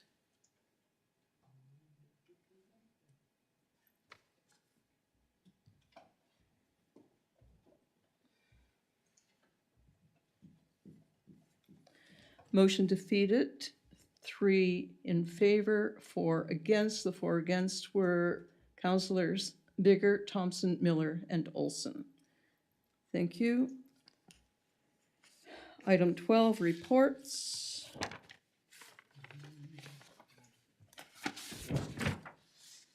No action to be taken there. Business arising from Committee of the Whole.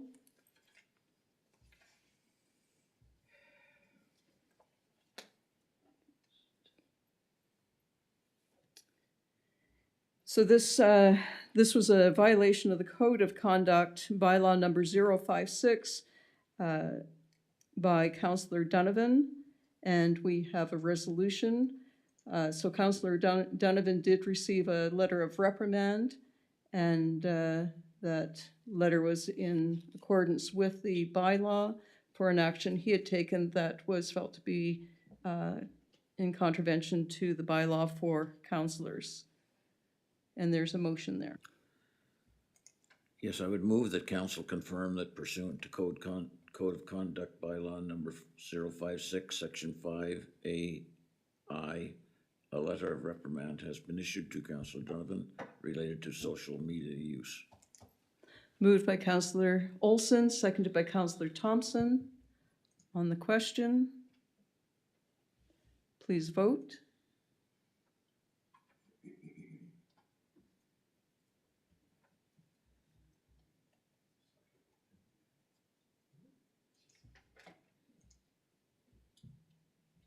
Motion carried 6-0.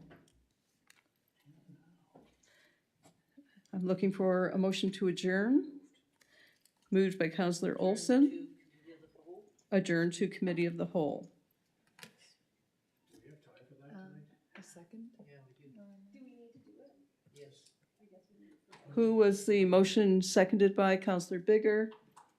On the question for adjournment, please vote.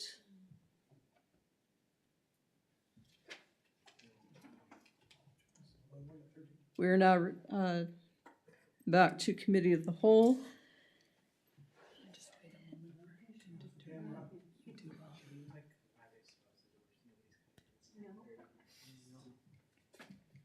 Was motion carried? Yeah. Motion carried. Tim, are we offline? Good night, staff. Thank you for your patience and for being here. The question now